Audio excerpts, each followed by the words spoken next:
إن الحمد لله وكفى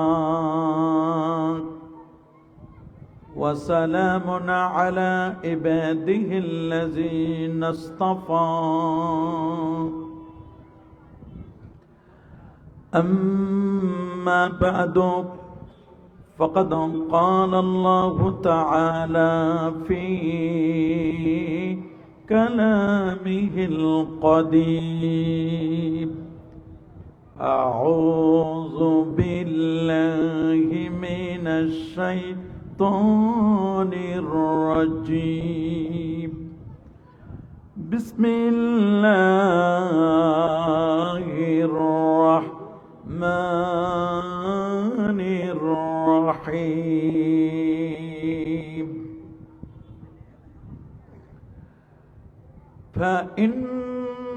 فإنها لا تعمى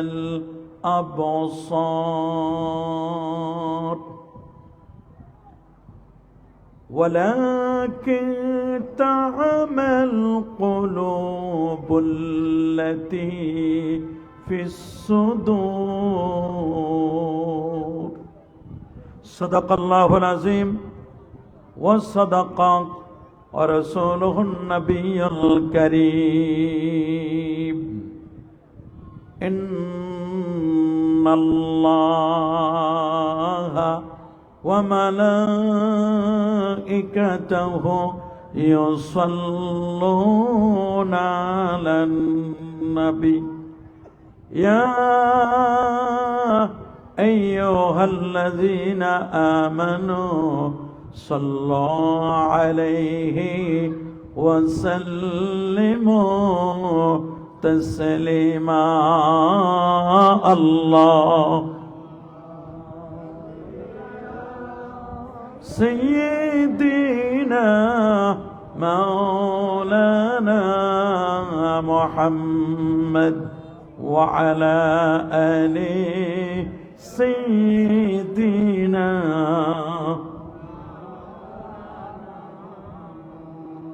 আরেকটু জোরে জোরে মাহাব্বতে দিলের কান লাগিয়ে সবাই পড়ুন আল্লাহুম্মা মাশাআল্লাহ মাশাআল্লাহ মাহাব্বতে مولانا محمد وعلى آله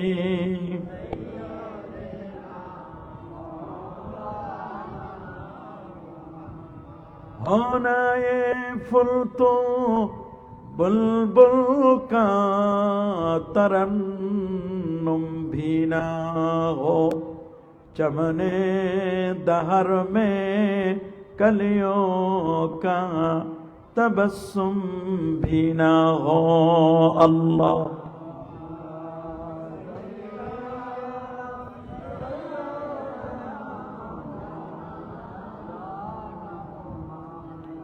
وعلى آل سيدنا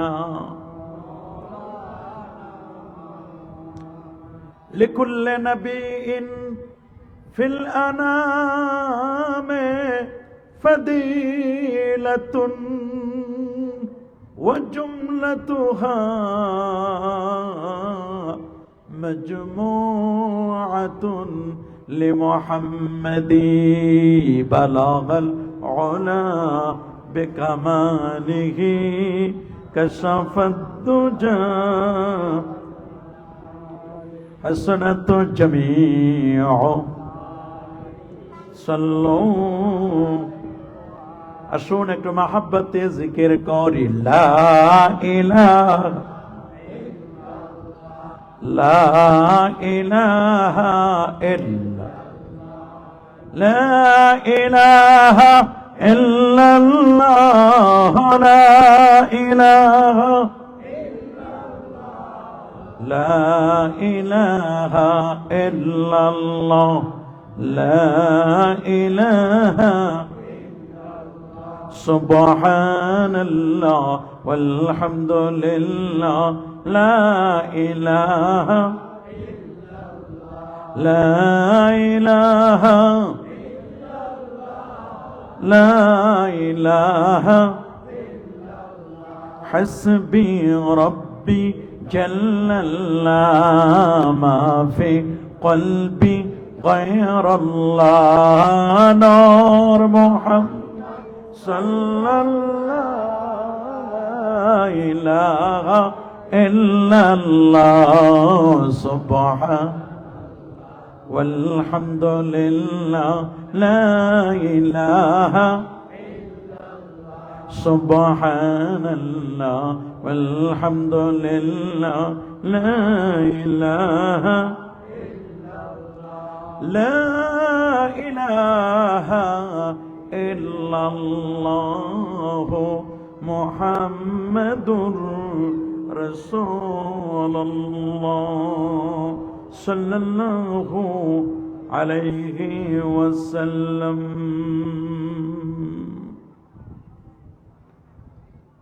মগরিয়াকাটা একে সরকারি প্রাথমিক বিদ্যালয় ময়দানে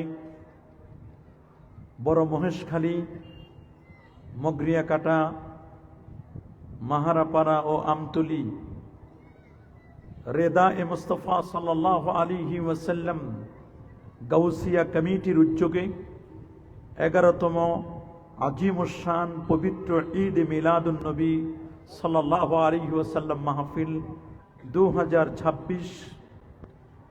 আজকের মাহফিলের শ্রদ্ধাভাজন প্রধান অতিথি বড় মহেশখালী ইউনিয়ন পরিষদের সাবেক চেয়ারম্যান, আমাদের এই এলাকার মাটি ও মানুষের নেতা, আমাদের এমপি মহোদয়ের বড় ভাই না ছোট ভাই, স্নেহের ছোট ভাই, এই এলাকার শ্রদ্ধাভাজন ব্যক্তিত্ব সাবেক চেয়ারম্যান জনাব আলহাজ মোহাম্মদ শহীদুল্লাহ সাহেব, এবং যিনি এই মহিলা মাদ্রাসার যিনি ফাউন্ডার প্রতিষ্ঠাতা। দোয়া করুন আল্লাহ তাআলা তার এই খেদমতকে কবুল করুন। যিনি এই প্রাইমারির স্কুলটিকেও প্রতিষ্ঠা করেছেন, আল্লাহ তাআলা তার এই খেদমতের মাধ্যমে দুনিয়া এবং আখিরাতের উভয় জগতের কল্যাণ নসিব করুন বলি আমিন। আমাদের সাথে সাথে এমপি মহোদয়কে আল্লাহ তাআলা দীর্ঘ হায়াত দান করুন বলি আমিন। আজকের মাহফিলের শ্রদ্ধাভাজন সভাপতি বড় মহেশখালী বালিকা দাখিল মাদ্রাসার সম্মানিত সুপার, আমাদের সকলের শ্রদ্ধাভাজন ব্যক্তিত্ব জনাব মাওলানা কামাল হোসেন সাহেব, দোয়া করুন আল্লাহ তাআলা আমাদের সুপার হুজুরের হায়াতে তৈয়বা সেহাতে কুল্লিয়া নসিব করুন বলি আমিন। আজকের মাহফিলের অন্যতম আলোচক, আমার পূর্বে যিনি গুরুত্বপূর্ণ তাকরীরকে পেশ করলেন, মোহাম্মদিয়া গাউসিয়া তেবিয়া জামে মসজিদ দৈলারপাড় কুতুবজ মহেশখালী কক্সেস বাজারের সম্মানিত খতিব হাফেজ মাওলানা মোহাম্মদ শাহিনুর আলম আল কাদিরি সাহেব, বারাকাল্লাহু ফি হায়াতি। আজকের মাহফিলের এই মুহূর্তে মঞ্চভূমিষ্ঠ হাজারাত উলামায়ে কেরাম, সম্মানিত বিশেষ অতিথিবৃন্দ, বিশেষ করে রেদা এ মুস্তাফা সাল্লাল্লাহু আলাইহি ওয়াসাল্লাম গাউসিয়া কমিটির বিভিন্ন শ্রেণীর নেতৃবৃন্দ, এই এলাকার মহেশখালীর গাউসিয়া কমিটির সম্মানিত সভাপতি সহসভাপতি সহ এলাকার শ্রদ্ধাভাজন মুরব্বিয়ানে ইসলাম, এলাকার নওজোয়ান যুবক বন্ধুরা, ছোট্ট সোনামণিরা, পর্দার আড়ালতি সম্মানিত মা ও বোনেরা, অনলাইন এবং অফলাইনে যারা আমাদের বক্তব্য শুনছেন, এই মুহূর্তে আপনাদের সকলকে অন্তরের অন্তঃস্থল থেকে জ্ঞাপন করছি মোবারকবাদ। প্রথমে শুকর গুজার করছি সে মহান রবের দরবারে, যিনি আজকের এই একটি জান্নাতি পরিবেশে আলেম ওলামাদের সহবতে কোরআন এবং সুন্নাহ থেকে রিয়েল স্পিচগুলো শ্রবণ করার লক্ষ্যে এখানে আসার ও বসার সুযোগটুকু এনায়েত করলেন। কালিমাতুশ শুকর আদায় করে আমরা পড়ে নিচ্ছি আলহামদুলিল্লাহ। আর একটু জোরে বলছি আলহামদুলিল্লাহ। লাখ কোটি তার চার অনেক অনেক গুণ বেশি দরুদ আর সালাম পেশ করছি আল্লাহর সৃষ্টির প্রধান আকর্ষণ, কুল কায়নাতের নবী, আকা মাওলা, তাজিদারে মদিনা, সুলতান ও মদিনা, শামসুদ দুহা, বদরুদ্দুজা, নূরুল হুদা, সাহিব কাবা কাউসাইন আও আদনা, রাসূলুস সাকালাইন, ইমামুল হারামাইন, ইমামুল কিবলাতাইন, ইমাম জাদ্দিল হাসান ওয়াল হুসাইন রাদিয়াল্লাহু তাআলা আনহুমা, আফতাব নবুওয়া, শাহানশাহি রিসালা, নূরি মুজাসসাম, হুজুর আকরাম, নূরুন আলা নূর, হাবিবুনা শফিউনা কুদওয়াতুনা মুরশিদুনা, যিনি ইয়াসিন, যিনি তাহা, যিনি মুজাম্মিল, যিনি মুদ্দাসসির, যিনি আকা মাওলা, যিনি উম্মতের কান্ডারি নবী, নূর নবী, সেই নবী আমাদেরকে এতিম করে সোনার টুকরা জমিন রওজা আথারায় যিনি শায়িত আছেন, সুবহানাল্লাহ। এই মহেশখালীর মানুষ কান পেতে শুনুন, আমার নবী যেই রওজা আথারায় শোয়া, সেই রওজা মুবারাকার মর্যাদা কেমন। পৃথিবীর চারজন বিখ্যাত ইমাম, চার মাযহাবের চারজন ইমামের তিন ইমাম বলেছেন, ইমাম আহমদ বিন হাম্বল, ইমাম শাফিঈ, আর প্রধান ইমাম যিনি ইমামুন আল আজম আবু হানিফা। তিন ইমামের বক্তব্য হলো এই পৃথিবীর শ্রেষ্ঠতম শহরটার নাম হলো মক্কাতুল মুকাররমা, সুবহানাল্লাহ, আল্লাহু আকবার বলেন। তিন ইমামের বক্তব্য, ইমাম আজম আবু হানিফা, আমরা হানাফি মাযহাব না, কথা বলেন আমরা কোন মাযহাব?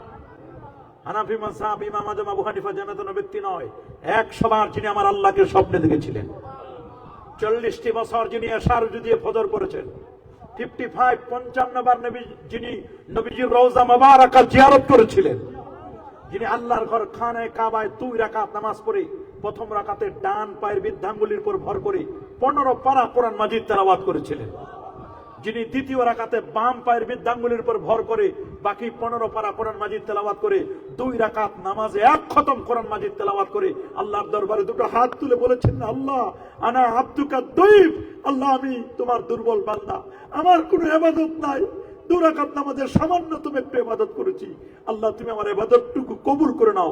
সেই ইমাম আবু হানিফা যিনি 18 জন সাহাবীর সাক্ষাৎ পেয়েছিলেন, যিনি একজন বিখ্যাত তাবিঈ, খায়রুত তাবিঈনদের অন্তর্ভুক্ত ছিলেন, 80 হিজরিতে যার জন্ম, 150 হিজরিতে যার ইন্তেকাল, আল্লাহু আকবার বলেন।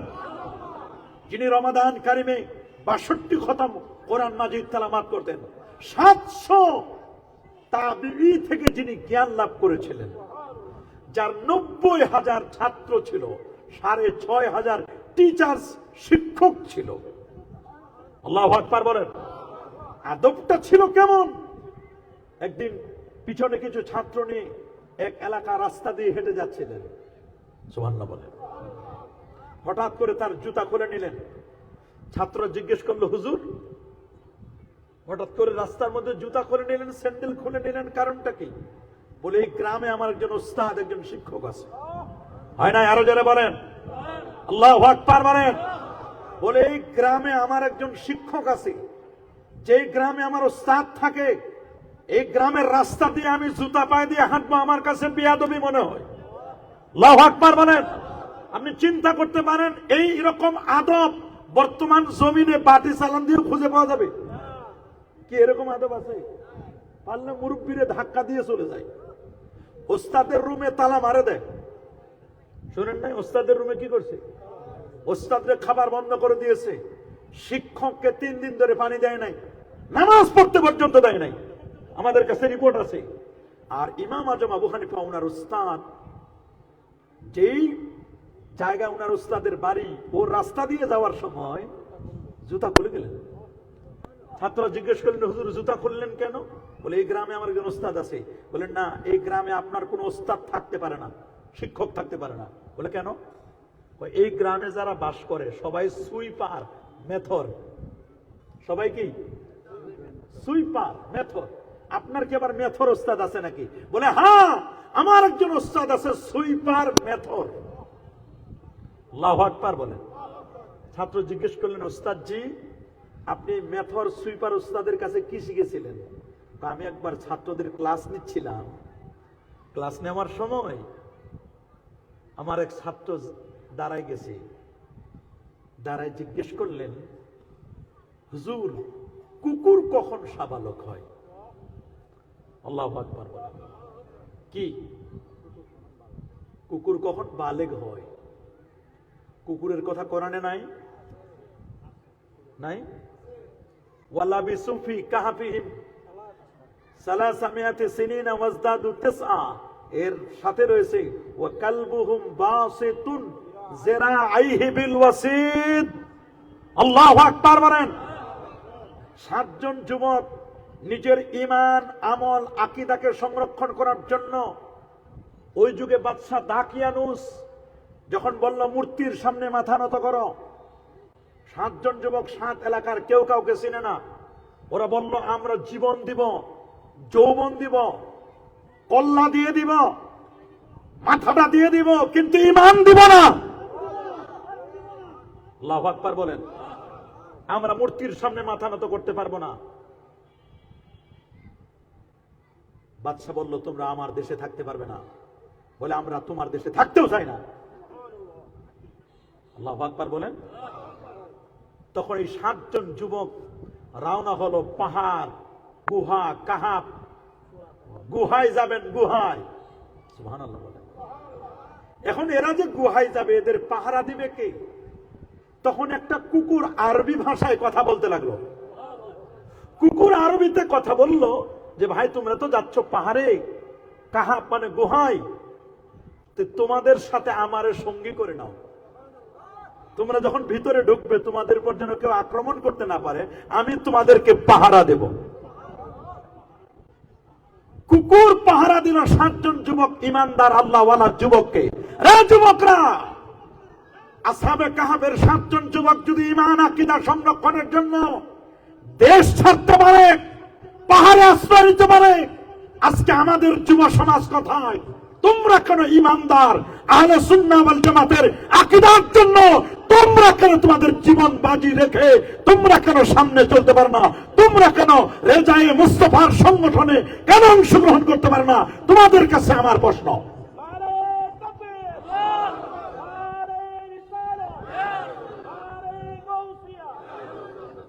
আমি মনে করি রেজায়ে মুস্তাফা গাউসিয়াই সংগঠনের যুবকরা হবে আসহাবে কাবের 7 জন যুবকের মতো ওই রকম ঈমান আকীদার পাহারাদার। সুবহানাল্লাহ বলেন, জোরে বলেন আল্লাহু আকবার। 7 জন যুবক যখন ভিতরে ঢুকলো, কুকুর তখন গুহার মুখে 2টা পা সামনে মেলে দিয়া তাদের পাহারা দিল। আমার আল্লাহর কাছে এত ভালো লেগেছে এই কুকুরের বসাটা। সুবহানাল্লাহ বলেন। কুকুরের পাহারাদারের ব্যাপারটা আমার আল্লাহ এই কথাটা কোরআনে কোট করে দিলেন সূরাতুল কাহফে। হুজুর সাক্ষী, উনিও এখানে সাক্ষী। ওয়া কালবুহুম বাসিতুন জিরাইহি বিল ওয়াসিদ। 7 জন যুবক, 1 নয় 2 নয়। ওয়া লাবিসু ফি কাহফিহিম 309 বছর, 300 সিনিনা ওয়াজদাদু তাসা, 309 বছর ঘুমাইল। কত বছর? 309 বছর ঘুম থেকে জেগে জিজ্ঞেস করলেন আমার আল্লাহ, কাম লাবিস্তু, কত বছর অবস্থান করলা, কত বছর ঘুমাইলা? কয় লাবিসনা ইয়াওমান আও বাদা ইয়াওম, একদিন অথবা একদিনের কিছু বেশি। 309 বছর ঘুমাইলা আর একদিনের কিছু বেশি মনে করো। আল্লাহ বলেন তোমরা 309 বছর ঘুমাইছো। আল্লাহ আমাদের বুঝি নাই, 309 বছর ঘুমাইছি। আল্লাহ বলেন ওয়া নুকাল্লিবুহুম যাতাল ইয়ামিন ওয়া যাতাশ শিমাল, আমি তাদের পাশ পরিবর্তন করে দিয়েছি। ডান পাশে ঘুমাইছেন, কতক্ষণ আর ঘুমাবেন? রাতের ভিতরে বাম পাশে পরিবর্তন হন না? আল্লাহ বলেন তোমাদেরকে আমি পরিবর্তন করে দিয়েছি। 309 বছরে উই পোকা খায় নাই। আল্লাহু আকবার বলেন। আপনি যদি 5 দিন 7 দিন এখানে পড়ে থাকেন, লড়াচড়া না করেন, পোকা মা করে সে আপনার শেষ করে দিবে। কথা বলেন ঠিক কিনা বলেন? তাহলে সেই 309 বছর পর্যন্ত 7 জন যুবক ঘুমালো, উই পোকা খায় নাই।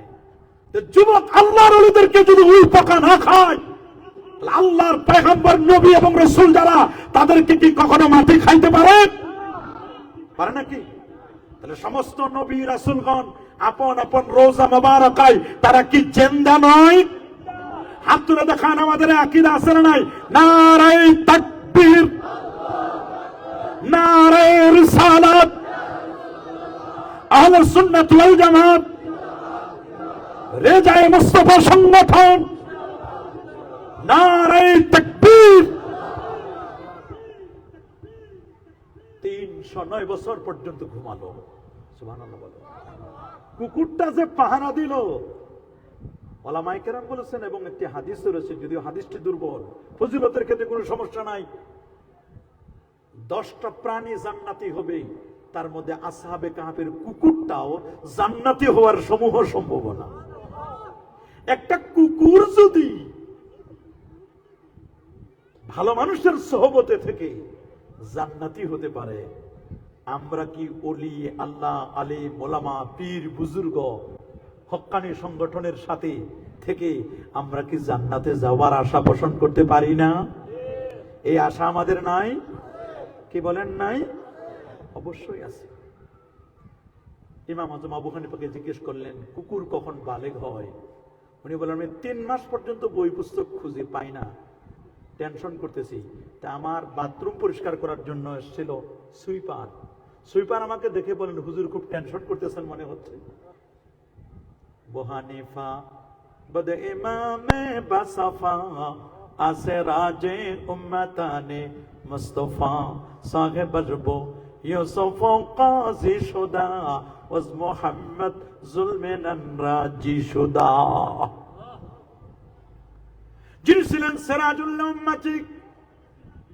সহিহ মুসলিমের রওয়ায়াত, আমার রাসূল বলেছেন, লাউ কানাল ঈমানু ওয়া লাউ কানাল ইলমু আলা সুরাইয়া, সপ্তম আকাশের উপর সুরাইয়া নক্ষত্র, ওই জায়গায় যদি জ্ঞান থাকে, নলেজ থাকে, এলেম থাকে, ওই জায়গা থেকে এলেম ছিনিয়ে এনে যিনি মানুষের মাঝে বিতরণ করবেন, তিনি অন্য কেউ নয়, তিনি হলেন আমাদের মাযহাবের ইমাম, ইমামুল আজম আবু হানিফা নোমান ইবনে সাবিত। আল্লাহু আকবার। আমাকে সুইপার বলল, হুজুর টেনশন করেন না, এই মাসআলা বই পুস্তক লাগবে না, আমি জানি। সুবহানাল্লাহ বলেন। উনি বললেন, কুকুর যখন পা জাগাইয়া পেশাব করবে তখন বুঝবেন ওটা বালেগ হয়ে গেছে। এক বাক্যে উত্তর দিয়ে দিলেন তার টেনশন। বলে, তোমার কাছ থেকে আমি একটা অক্ষর শিখছি। হযরত আলীউল মুরতাদা রাদিয়াল্লাহু তাআলা বলেন, মান আল্লামানি হারফা, যে আমাকে একটা অক্ষর শিক্ষা দিল, ওইটা ওইটা আমি তার গোলাম। আমি তার গোলামের নিয়ম হলো, মালিকের নিয়ম হলো, গোলামকে ইচ্ছা করলে নিজের কাছে রাখতেও পারে, ইচ্ছা করলে বিক্রি করে দিতে পারে। সুবহানাল্লাহ। চিন্তা করতে পারেন, এই কথা চিন্তায় আসলে আর কোন ওস্তাদের সাথে, মা বাবার সাথে কখনো বেয়াদবি করা যাবে? আপনি শুনলে অবাক হবেন, ইমাম আজম আবু হানিফার মা কে? ইমাম আজম আবু হানিফার মা। উনি বলছেন, বাবা আমি 7টা মাসালার কোন সমাধান খুঁজে পাই না।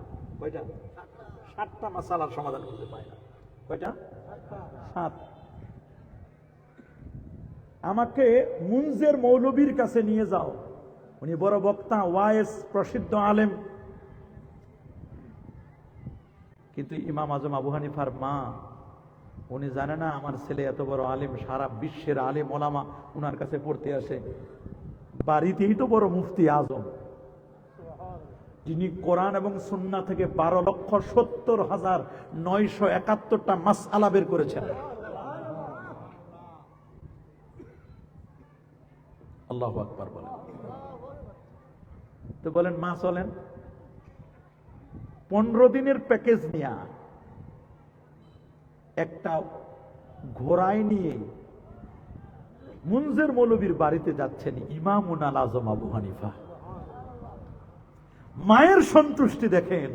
রাসূল বলেছেন, রেদার রাব্বি ফি রেদাল ওয়ালিদি, আমার আল্লাহ খুশি হবেন যদি তার মা বাবা খুশি হয়।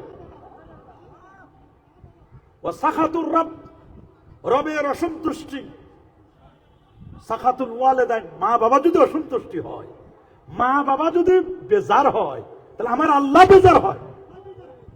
মা বাবা খুশি হলে আমার আল্লাহ খুশি হয়। আল্লাহু আকবার। হুমা জান্নাতুকা ওয়া হুমা নারুক, মা বাবা তোমার জান্নাত, মা বাবা তোমার জাহান্নাম। মা বাবার চেহারার দিকে নজরে রহমত, রহমতের নজরে তাকাইলে একটা কবুল হজ্জের সওয়াব আল্লাহ দান করবেন। সাহাবী বললেন, হুজুর যদি দিনে আর রাতে 100 বার তাকাই? বলে, যাও 100টা কবুল হজ্জের সওয়াব। আল্লাহর দরবারে তো আর অভাব নাই। যাচ্ছেন, যেতে যেতে যেতে যেতে যেতে যেতে যেতে যেতে মুনজির মৌলবীর বাড়ির কাছে যখন গেছেন, মুনজির মৌলবী শুনছে, রে বাপ, আমার বাড়িতে জগৎ বিখ্যাত ইমাম, ইমাম আজম আবু হানিফা আসতেছে। উনি দৌড়ে আসছে, বলে, হুজুর আমার বাসায় আপনি? গরিবের বাড়িতে হাতির পা।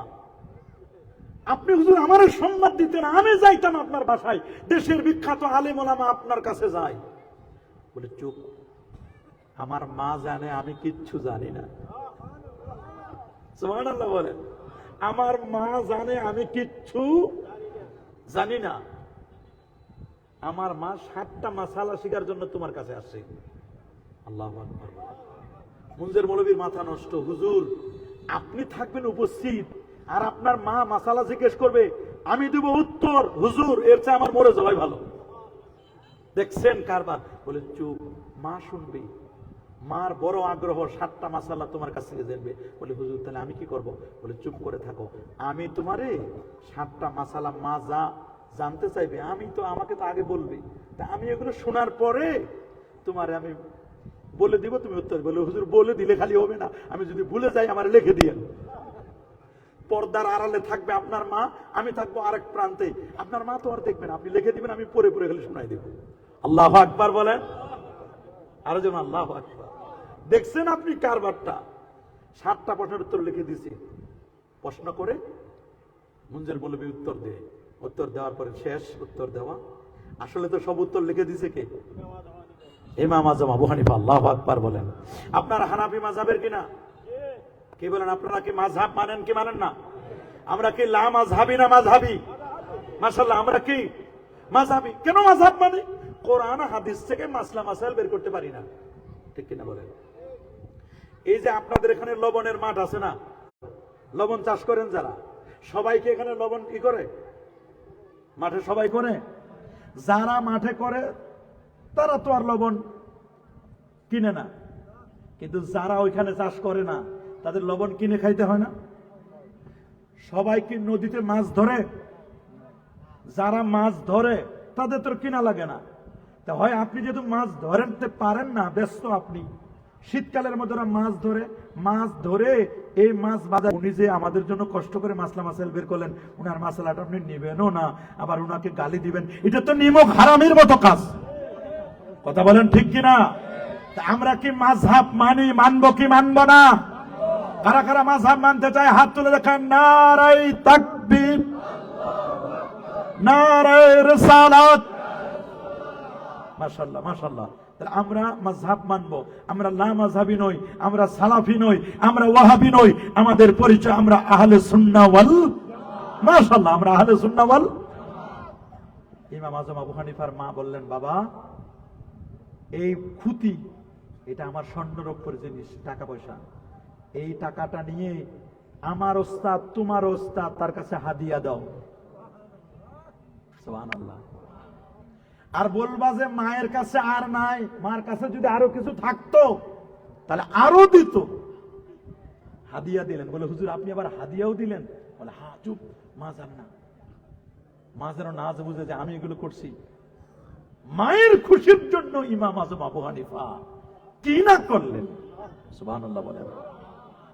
ইমাম বুখারী আবু আব্দুল্লাহ ইবনে ইসমাঈল ইবনে ইব্রাহিম ইবনে মুগীরা আল বারদাসবাহ আল জুফি আল ইয়ামানি আল বুখারী রাহিমাহুল বারী, যিনি 6 লাখ হাদিসের হাফেজ, 6.5 বছর বয়সে কোরআন মাজিদ হেফজ করলেন। বসন্ত রোগে চোখের জ্যোতি হারাই ফেললেন। কোন রোগে? বসন্ত রোগ হয়েছে, চোখ দুটা হারাই গেছে, চোখের জ্যোতি হারাই ফেলছেন। মা মুস্তাজাবুদ দাওয়া, ফুল ফুটাইছো আর তুমি চোখের জ্যোতিটা কেড়ে নিলা। আমার এই হাফেজে কোরআন সন্তানটা, মা রাতের বেলায় কান্নাকাটি করে, দোয়া করে, মুনাজাত করে, আল্লাহ আমার ছেলের চোখের জ্যোতি তুমি ফিরাই দাও। একদিন রাতের বেলায় স্বপ্ন দেখে হযরত ইব্রাহিম আলাইহিস সালাম ইমাম বুখারীর মাকে বলছেন, মা তুমি আগামীকাল তাহাজ্জুদ করে দোয়া করবে, তোমার দোয়ার বদৌলতে তোমার কলিজার টুকরা সন্তান ইমাম বুখারীর চোখের জ্যোতি আল্লাহ ফিরাই দেবেন। বুখারী শরীফ খুলে দেখেন, মুকাদ্দমার মধ্যে লেখা, ইমাম বুখারীর মা রাতের বেলায় কান্নাকাটি করতেছেন, জায়নামাজ বিছায়া, এখনো পর্যন্ত তিনি হাত নামান নাই, কাঁদতেছেন। ইমাম বুখারী ঘুমায় পড়ছেন। ভোরবেলায় তাহাজ্জুদের সময় ইমাম বুখারী চোখ ডলতে ডলতে উঠে বলছে, মা আমি চোখের জ্যোতি ফিরে পাইছি। মা দেখো আমি চোখের জ্যোতি ফিরে পাইছি। আমার মনে হচ্ছে এত জ্যোতি ফিরে পাইছি, অনেক দূরের জিনিস আমি কাছেও দেখতে পাই, এত আমার চোখগুলো পরিষ্কার হয়েছে, এত সুন্দর। মা তুমি মনে হয় কি করেছো? বলে বাবা আমি এখনো হাত নামাই নাই, মায়ের চোখের পানি এখনো পড়তেছে। ওই মুহূর্তে ইমাম বুখারী বলে মা চোখের পানি মুছে দিয়ে বলে মা আর কেঁদো না মা, তোমার কান্না আমার আল্লাহ সহ্য করতে পারে নাই, তোমার কান্নার বদৌলতে আমার আল্লাহ তোমার কান্নার উসিলা, মা তোমার দোয়ার বদৌলতে। তিন ব্যক্তির দোয়া তো কখনো ফেরত যায় না, মা বাবার দোয়া আমার আল্লাহ কখনো ফেরত দেন না, মাজলুমের দোয়া আমার আল্লাহ কখনো ফেরত দেন না। তালিবুল ইলমের দোয়া, রোজাদারের দোয়া, ইফতারের আগের দোয়া, এগুলো দোয়া আল্লাহ কখনো ফেরত দেন না। হক্কানি আলেমের দোয়া, ওয়া ইনসালানি লাউতিয়ান্না, বান্দা ওলি আল্লাহর যখন চায় আমি সাথে সাথে তাদের দোয়াগুলো কবুল করি। মা তোমার দোয়ার বদৌলতে আল্লাহ আমার চোখের জ্যোতি ফিরাই দিয়েছে। তাহলে মা যে কত বড় নিয়ামত, মা যে কত বড় বরকত, যার মা নাই রে সে বুঝবে মা কত বড় নিয়ামত। এই যে পাটুরিয়া ঘাটে কয়েকদিন আগে, দৌলতদিয়া ঘাট কি বলেন না, দৌলতদিয়া ঘাটে কয়েকদিন আগে একটা বাস অ্যাক্সিডেন্ট করলো না? কথা বলেন, একটা বাস অ্যাক্সিডেন্ট করছে না? ছোট্ট সন্তানটার কান্না শুনছে, ছোট্ট সন্তানটা বলে মা আমাকে জানালা দিয়ে ঠেলে দিয়েছে, বলছে বাবা তুই বাঁচে যা, আমার লাগবে না, তুই বাঁচে গেলে আমার জন্য দোয়া করবি। এই ছোট্ট কলিজার টুকরা সন্তানটা সাতরায়া একজন একটা ওড়না ফেলে দিছে, ওই ওড়নাটা ধরে একটা গামছাটা ধরে ওই বালকটা উঠে বলছে মা আমাকে রেখে চলে গেলি, মা তুমি যে কত আপন, তুমি আমাকে জানালা দিয়ে বের করে তুমি মরে গেলে মা। এইরকম মাকে যারা ভালোবাসো না, মাকে যারা কষ্ট দাও, মাকে যারা জ্বালা যন্ত্রণা দাও, মায়ের সাথে যারা খারাপ বিহেভ করো, রে যুবক মায়ের পাশে সালাম করো। আল জান্নাতু তাহতা আকদামিল উম্মাহাত, মায়ের পদতলে সন্তানের বেহেশত, মায়ের পায়ের নিচে সন্তানের বেহেশত। সেই মাকে কষ্ট দিও না, বাবাকে কষ্ট দিও না। মা বাবা যে কত আপন, এইরকম আপন আর কখনো খুঁজে পাবে না। আল্লাহু আকবার বলেন। ইমাম বুখারী বলেন মা তোমার দোয়ার বদলতে আল্লাহ যে আমার চোখের জ্যোতি ফেরত দিয়েছেন। উনি যে বুখারী শরীফ লিখছেন, উনি বলছেন আমি আকাশের চাঁদের, পূর্ণিমার চাঁদের আলোতে স্পষ্ট আমি বই পুস্তক দেখতে পেতাম। উনি আর তারিখুল কবির এই কিতাবটা লিখেছেন পূর্ণিমার চাঁদের আলোতে। বুখারী শরীফ লিখছেন খানায়ে কাবার সামনে জিল্লুল কাবা, কাবার ছায়াটা যেখানে পড়তো, ওই কাবার ছায়া যেখানে পড়তো ওইখানে বসে বুখারী শরীফের তরজমাতুল বাব শিরোনামগুলো লিখেছেন। আর ইমাম বুখারী তিনি লিখেছেন শিরোনামগুলো নবীজির রোজা মোবারকার পাশে। তিনি ইচ্ছে করলে ওনার বাড়িতে লিখতে পারতেন, ইচ্ছা করলে তিনি অন্য জায়গায় লিখতে পারতেন। উনি বলছেন মা সান্নাতু হাদিসান, একটা হাদিসও আমি আমার কিতাবে স্থান দেই নাই যতক্ষণ না বুখারী শরীফে হাদিস লেখার আগে আমি সুন্দর করে উযু করেছি, গোসল করেছি, দুই রাকাত করে নামাজ পড়েছি। উনি বলছেন আমি ৭,৩৭৫টা হাদিস লিখতে গিয়ে সব মিলে ৯,০০০ হাদিস লিখতে গিয়ে ১৮,০০০ রাকাত নামাজ পড়েছি। ৯,০০০ হাদিস লিখতে গিয়ে ৯,০০০ বার আমি গোসল করেছি, উযু করেছি, ২ রাকাত করে নামাজ পড়েছি। এরপর নবীজি রোজা মোবারকে ইশারা পেয়ে পেয়ে বুখারী শরীফে হাদিস লিখেছি। তোমরা যারা বলো নবী মরে পচে গলে শেষ, ইমাম বুখারী তিনি কি মুর্দা নবীর কাছে গেছে না জিন্দা নবী? হাত তুলে দেখাও, মুর্দা নবী না জিন্দা নবী? আরো যারা বলেন কি নবী? ৪ ইমামের ৩ ইমাম বলেন পৃথিবীর মধ্যে যত শহর আছে শ্রেষ্ঠ শহর হলো, বলেন শ্রেষ্ঠ শহরটার নাম মক্কা শরীফ। সুবহানাল্লাহ বলেন। শ্রেষ্ঠ শহরের নাম কি? কয় ইমাম? ইমাম আজম আবু হানিফা, ইমাম শাফি। সুবহানাল্লাহ বলেন। ইমাম শাফি, ইমাম আজম আবু হানিফার যেদিন ইন্তেকাল, ইমাম শাফির সেদিন জন্ম। উনি বড় ইমামদেরকে, মুরব্বীদেরকে কিভাবে শ্রদ্ধা করতেন। উনি একবার কুফায় গেছেন। কোথায়? কুফায় যাওয়ার পরে ইমাম আজমের শান মান শুনে উনি কুফায় নামাজ পড়লেন। ইমাম আজম আবু হানিফার মাজার জিয়ারত করলেন। উনি বলছেন উনি এই মাজারে যিনি শোয়া, উনি এত বড় পণ্ডিত, এত বড় আলেম, এত বড় বুজুর্গ ওলি আল্লাহ ছিলেন। আমি উনার শহরে এসে, আমি তো জোরে আমিন বলার মানুষ, উনি বলেন আমি জোরে আমিন আজকে বলবো না, আমি আস্তে আমিন বলবো। বলে আমি হাত এ পর্যন্ত উঠাতাম, আমি আজকে হাত এ পর্যন্ত উঠাবো, আমি হাত এখানে বাঁধতাম, আমি আজকে হাত নাভির নিচে বাঁধবো। আমি আজকে ইমাম আজম আবু হানিফার, উনি জোরে আমিন বলতেন, উনি বলছে আজকে জোরে বলবো না, আজকে আমিন আসতে বলবো, কেরাত খালপাল ইমাম আজকে করবো না। ইমাম আজম আবু হানিফা এটা পছন্দ করতেন না। উনাকে সম্মানে উনি বলছেন, আমি যখন আবু হানিফার কবরে, উনি বলছেন আমি যখন আপদে বিপদে পড়ি, ইন্নী লা আতাবাররাকু কবরা নুমান, খতিবে বাগদাদি বলেন, আমি আপদে বিপদে পড়লে, মুশকিলে হাতে পড়লে আমি ইমাম আজম আবু হানিফার কবরের পাশে গিয়ে বরকত লাভ করি। সেই যুগে যদি ইমাম শাফি বরকত লাভ করতে পারেন, আমরা আজকে কারা? ইমাম শাফির মতো ব্যক্তি, যিনি আল্লাহর কোরআনের একটা মাসআলা বের করার জন্য 247 বার কোরআন মাজিদটা খতম করেছিলেন। কত বড় পণ্ডিত ছিলেন, কত বড় পণ্ডিত ইমাম শাফি। আহারে, কুরাইশ বংশের ইমাম, আল্লাহু আকবার। কুরাইশ বংশের একজন পণ্ডিত ছিলেন ইমাম শাফি রহমতুল্লাহ আলাইহি। আরেকজন ইমাম আহমদ বিন হাম্বল, যিনি 12.5 লক্ষ হাদিসের হাফেজ ছিলেন, 99 বার আল্লাহকে স্বপ্নে দেখেছিলেন, এবং যিনি 300 রাকাত দিনে আর রাতে নফল নামাজ পড়তেন। ইমাম আহমদ বিন হাম্বল, তিনি যার ক্লাসে ইমাম বুখারী 8 বার ছাত্র হয়ে বসেছিলেন। আল্লাহু আকবার। ওনাকে 62,000 প্রশ্ন করেছে। কয় হাজার? 62,000 ওনাকে জীবনে প্রশ্ন করছেন। একটা প্রশ্নের উত্তরও হাদিস ছাড়া বলেন নাই, প্রত্যেকটা প্রশ্নের উত্তর হাদিস দ্বারা জবাব দিয়েছিলেন। সুবহানাল্লাহ বলেন। উনার জানাজায় 12 থেকে 13 লক্ষ মানুষ তার জানাজায় অংশগ্রহণ করেছিল। আল্লাহু আকবার। আপনি চিন্তা করতে পারবেন না, যারা জানাজায় আসছে ওনাদেরকে জিজ্ঞেস করছেন, আপনি কি আপনি জানলেন আজকে ইমাম আজম আবু হানিফার ইন্তেকাল? বলে, আমি 40 দিন আগে শুনেছি। সুবহানাল্লাহ। বলে, আপনি কোথা থেকে আসছেন? আমি 1,500 কিলোমিটার দূর থেকে। আপনি 2,000 কিলোমিটার দূর থেকে। বলে, আমি 4,000 কিলোমিটার দূর থেকে। বলে, আমি 15 দিন আগে রওনা করছি। বলে, উনি তো মারা গেলেন আজকে, আপনি 15 দিন আগে কেমনে রওনা করেন? বলে, আমাকে কে যেন স্বপ্নে বলে দিছে, অমুক দিন ইমাম আহমদ বিন হাম্বল মারা যাবে, অমুক দিন এতটার সময় তার জানাজা হবে, তুমি রওনা করো বুঝে শুনে। আমি 15 দিন 17 দিন আগে রওনা করে আমি তার জানাজা এসেছি। সেই 3 ইমামের বক্তব্য, পৃথিবীর শ্রেষ্ঠতম শহর হলো মক্কা নগরী। জিজ্ঞেস করা হলো, কেন? What is the reason? কারণ কি? 3 ইমাম বললেন, কারণ হচ্ছে মক্কা হলো উম্মুল কুরা, সমস্ত শহরের শ্রেষ্ঠ। এখানে আল্লাহর ঘর, খানায়ে কাবা। ইন্না আউওয়ালা বাইতু উদিয়া লিন-নাস মাস ছিলেন মদিনা শরীফের ইমাম, যিনি কোনোদিন মদিনা শরীফে কোনোদিন জুতা পায়ে দিয়ে হাঁটেন না। ওনাকে জিজ্ঞেস করা হলো, কেন আপনি কেন জুতা পায়ে দিয়ে হাঁটেন না? উনি বলে, আমি এই জন্য জুতা পায়ে দিয়ে হাঁটি না রে, এই মদিনা মনোয়ারা খাকে শেফা মদিনা শরীফের মাটিতে আমার রাসূল জুতা পায়ে দিয়ে হেঁটেছিলেন। নবী যদি আমার কদম মোবারক রাখে এই মদিনার মাটিতে, আমি এত বড় বেয়াদবি করব না রে। আমি নবীর পা মোবারকের উপর, কদম মোবারকের উপর জুতা দিয়ে পারাবো, এত বড় বেয়াদবি আমি করব না, এত বড় বেয়াদবি আমি করতে পারবো না।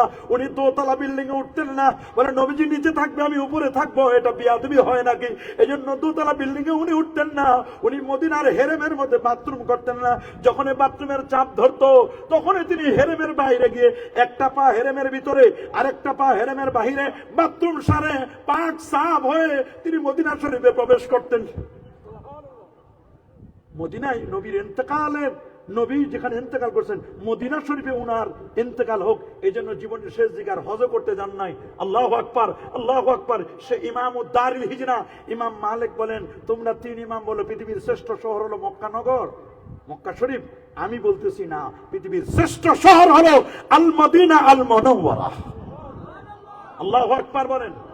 ভালো লাগার জায়গা মদিনা, ভালোবাসার জায়গা মদিনা।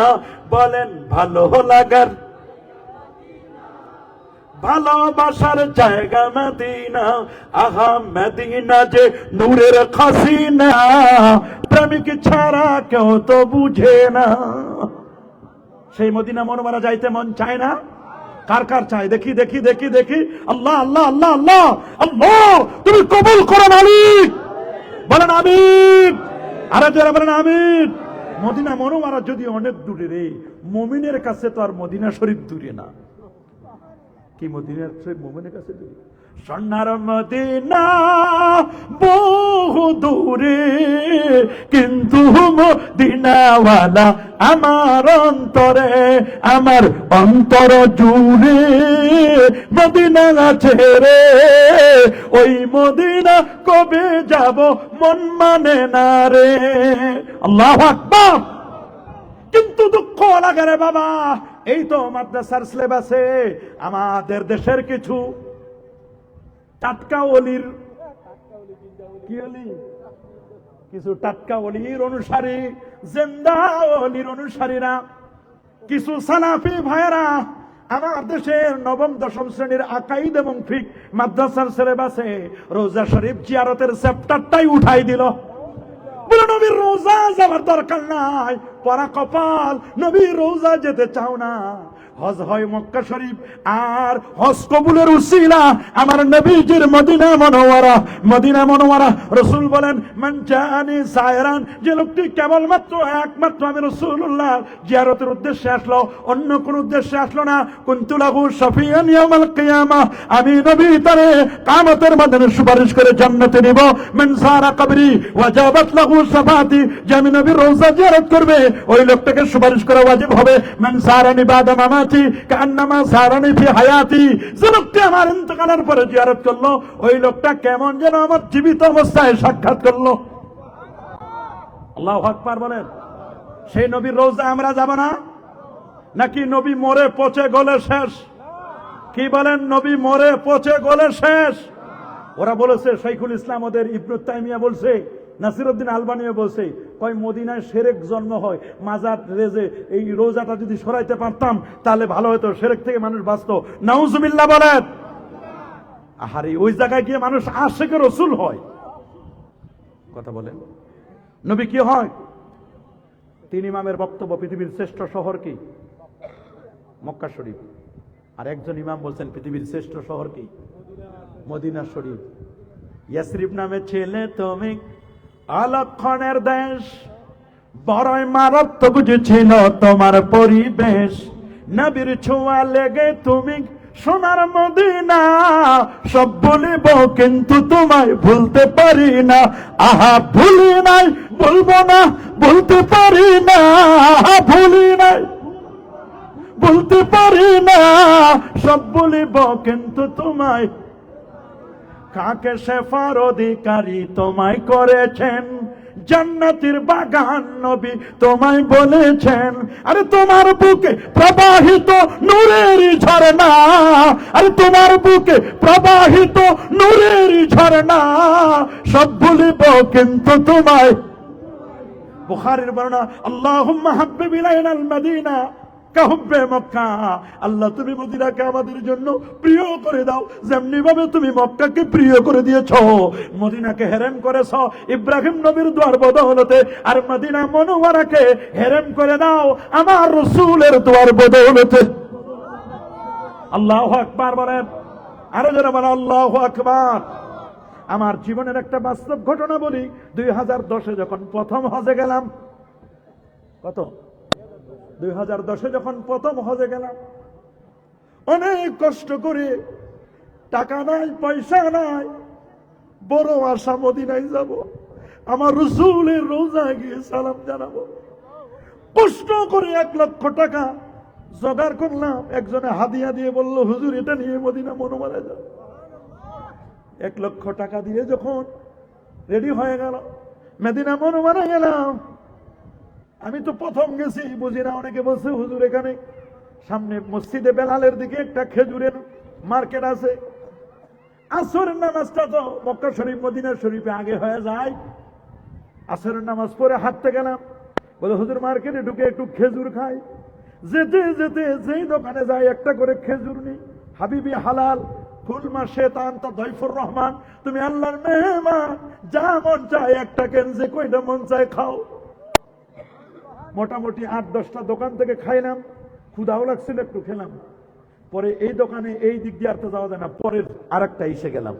ওইখানে গিয়ে যেতে যেতে যেতে যেতে আজওয়া খেজুর, রাসূল বলেছেন ইন্নাল আজওয়া মিনাল জান্নাহ, এটা সহিহ মুসলিমের হাদিস। ওরে আজওয়া খেজুর জান্নাতি খেজুর, রাসূল বুখারীর বর্ণনা কিতাবুল মারদা কিতাবুত তিব্বে হাদিসটা আছে। আল্লাহ রাসূল বলেন, মান তাসাব্বাহা কুল্লা ইয়াউমিন বিসাবি তামারাতিন আজওয়াতা, যে ব্যক্তি প্রতিদিন সকালবেলা 7টা আজওয়া খেজুর খাবে, লাম তাদুরহু, তাকে ক্ষতি করতে পারবে না সুহুমুন ওয়ালা সে। ওই দিন যদি 1 গ্লাস বিষও খায়, বিষ পয়জনও খায়, তবু ওই বিষ পয়জন তার কোনো ক্ষতি করবে না। কোনো জাদু টনা ব্ল্যাক ম্যাজিক কালো জাদু কেউ করতে পারবে না। আমি চিন্তা করলাম, নবীজির হাদিস পড়লাম, একটু আজওয়া খেজুর টেস্ট করে দেখি তো, কিন্তু দামি খেজুর দিবে কি দিবে না। আজওয়া খেজুরটা নিলাম, বললাম হাবিবি হালাল? জিজ্ঞেস করলাম, ভাই এটা কি হালাল? বন্ধু হালাল। বলে কুল মা শি'তা, খাও। আমি এবার পকেট থেকে টিস্যু বাইর করলাম, খেজুরটা একটু কেমন কেমন, আমি এটা মুছা শুরু করব। ওই সময় আমাকে দোকানদার এমন একটা ধমক দিল, বলে ইয়া হাজ, হাসি আমা আলিমতা, তুমি জানো না আন্না গুবার আল মদিনাতে শিফা? এটা বুখারীর বর্ণনা। তুমি জানো না এই হাজী সাহেব, তুমি হজ করতে আইছো আমার নবীর মদিনা মনোয়ারায়, উনি আল্লাহুম্মা সাল্লি ওয়া সাল্লিম ওয়া বারাক আলাইহি, দেখি খালি বারবার দরুদ শরীফ পড়তেছে আর বলছে তুমি জানো না নবীজির এই মদিনা মনোয়ারার গুবার মানে ধুলাবালি, ময়লা আবর্জনা, গুবার মানে ধুলাবালি, ইন্না ওয়ালামু আন্না গুবার আল মদিনাতে শিফা, মদিনার ধুলাবালিও আরোগ্য দানকারী। তুমি মুছে খাও, পারলে ধুলাবালি লাগাইয়া খাও। আল্লাহু আকবার, আল্লাহু আকবার, আল্লাহু আকবার।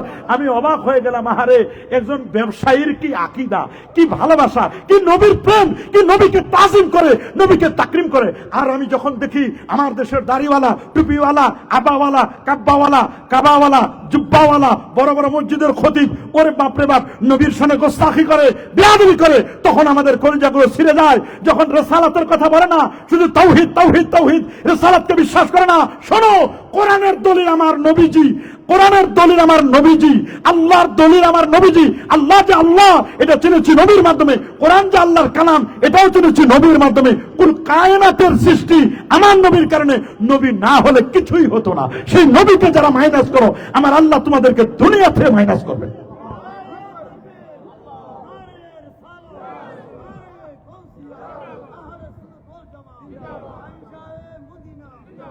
তিনি ইমাম বলেন শ্রেষ্ঠ শহর কোনটা? সুবহানাল্লাহ বলেন। একজন ইমাম বলেন, অর্গানাইজেশন বিশ্ব স্বাস্থ্য সংস্থার রিপোর্ট বলছে পৃথিবীর মধ্যে যত শহর আর নগর আছে, শ্রেষ্ঠতম শহরটার নাম হলো আল মদিনা আল মুনাওয়ারা। গত কয়েক মাস আগে রিপোর্ট দিয়েছে, করোনার সময় রিপোর্ট দিয়েছে, এত পরিষ্কার পরিচ্ছন্ন শহর, এত পরিপাটি শহর পৃথিবীতে আর নাই। সুবহানাল্লাহ বলেন। 4 ইমাম, 3 ইমাম বলেন মক্কা সেরা, 1 ইমাম বলেন মদিনা শহর শ্রেষ্ঠ। কিন্তু 4 ইমাম এক বাক্যে স্বীকার করে নিয়েছেন, আমার নবীজি যে রওজা মোবারকায় আছে, রওজা মোবারকার যে মাটি মোবারকটা নিয়ে নবীজির দেহ মোবারকটা লেগে আছে, অ্যাটাচমেন্ট লেগে আছে, আমার নবীর দেহ মোবারকটা, নূরানির চেহারাটা যে জমিনের সাথে লেগে আছে, ওই জমিনের বুকা, ওই অংশটুকুর মর্যাদা কেমন। 4 ইমাম কি হানাফি, শাফি, মালিকি, হাম্বলি, 4 ইমামের ফতোয়া যেটি রয়েছে আল ওয়াফা বিআখবারি দারিল মুস্তাফা, আরেকটি কিতাব, এই কিতাবের প্রথম খণ্ডের 148 পৃষ্ঠা, হাসিয়াত ইবনে আবেদিন, ইমাম ইবনে আবেদিন আশ-শামী, ফতোয়া শামীর 4th খণ্ডের 64 পৃষ্ঠার মধ্যে, আল্লাহু আকবার বলেন, আল্লাহু আকবার।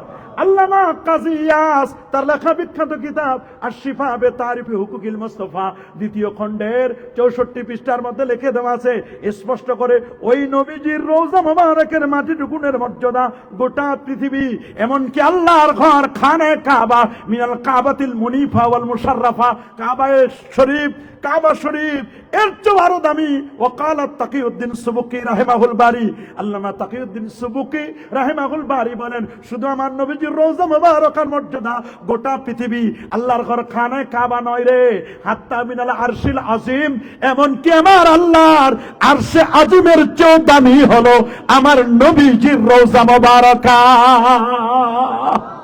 আল্লাহু আকবার।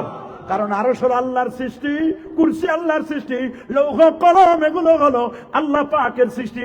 সকল সৃষ্টির সেরা হলো আমার নবীজি সাইয়্যিদুল খালায়েক ওয়াল বাশার, সকল সৃষ্টির শ্রেষ্ঠ হলো আমার নবীজি। जिसका कोई सानी नहीं और नबी हमारा है। अल्लाह अकबर। जिसका कोई सानी नहीं और नबी हमारा है। मुस्तफा की अजमत का, मुस्तफा की अजमत का हद ही ना की नाराही। যার কোনো হদ নাই, যার কোনো তুলনা নাই, যে নবীকে আমার আল্লাহ উম্মে হানির ঘর থেকে নিয়ে, খানায় কাবা থেকে নিয়ে, হাতিমে কাবা থেকে নিয়ে আমার নবীজির সিনা মোবারকটা চাক করাইয়া সিনাকে ওপেন হার্ট সার্জারি করে এ বাবা ওইখান থেকে জান্নাতি গাড়ি বরাকে চড়ে আল্লাহ নবী চন্দ্র সূর্য গ্রহ নক্ষত্র Neptune Pluto galaxy Milky nova supernova Proxima Centauri Andromeda galaxy cross করে আল্লাহ নবী প্রথম আকাশ, দ্বিতীয়, তৃতীয়, চতুর্থ, পঞ্চম, ষষ্ঠ, সপ্তম আকাশ পাড়ি দিয়ে সিদরাতুল মুনতাহা ৭০,০০০ নূরের পর্দা পাড়ি দিয়ে আরশে আজিমে গিয়ে আমার আল্লাহকে দেখে রাতের মধ্যে ফিরে আসলেন। তিনি হলেন আমাদের নবীজি। আল্লাহু আকবার বলেন। সেই নবীর মর্যাদা বাড়ালো কে? আল্লাহ বলেন ওয়ারাফা'না লাকা যিকরাক। নবী গো, আমি আপনার জিকির, আপনার আলোচনাকে আমি আল্লাহ সমুন্নত করে দিয়েছি। সুবহানাল্লাহ বলেন। নবীর মর্যাদা বাড়াইলো কে? আরো জোরে বলেন আমার আল্লাহ। আল্লাহ আল্লাহ আল্লাহ। নবী আব্দ। নবী কি আব্দ? আব্দ মানে বান্দা। বলেন না, নবী কি আব্দ? খালি বান্দা না, নবী আল্লাহর বন্ধু। শুধু বন্ধু না, নবী হলেন রসুল। শুধু রসুল না, উনি সাইয়্যিদুল আম্বিয়া ওয়াল মুরসালিন। আল্লাহু আকবার বলেন। লা ইউমকিনু সানাউ কামা কানা হাক্কুহু বাদে আজ খোদা বুজুর্গ তুই কিসসা মুখতাসার। কবি কবিতা লিখছেন, আমি কবিতাটা লিখে নিয়ে আসছি। কি চমৎকার করে কবি লিখে দিয়েছেন, আপনি শুনলে অবাক হবেন। আল্লাহু আকবার বলেন। জোরে আল্লাহু আকবার। কি সুন্দর করে কবিতা লিখছেন। ভারতের হায়দ্রাবাদে কোন জায়গায় ৭৪,০০০ কবিতা জমা হলো আমার নবীর শানে। কয় হাজার কবিতা? ৭৪,০০০ কবিতা জমা হলো আমার রাসূলুল্লাহর শানে। ৭৪,০০০ কবিতা থেকে ৩টা কবিতা একদিকে রাখা হয়। अगर আরশ তক ফরশ তক আরশপুর দিরহাম ও দিনার। এই জমিন থেকে নিয়ে আল্লাহর আরশ পর্যন্ত এই জমিন ৫১,৫০০,০০০ বর্গ কিলোমিটারের বিশাল এই জমিন। সুবহানাল্লাহ বলেন। এখান থেকে নিয়ে কত বিশাল দূরত্ব আরশে আজিম। সুবহানাল্লাহ।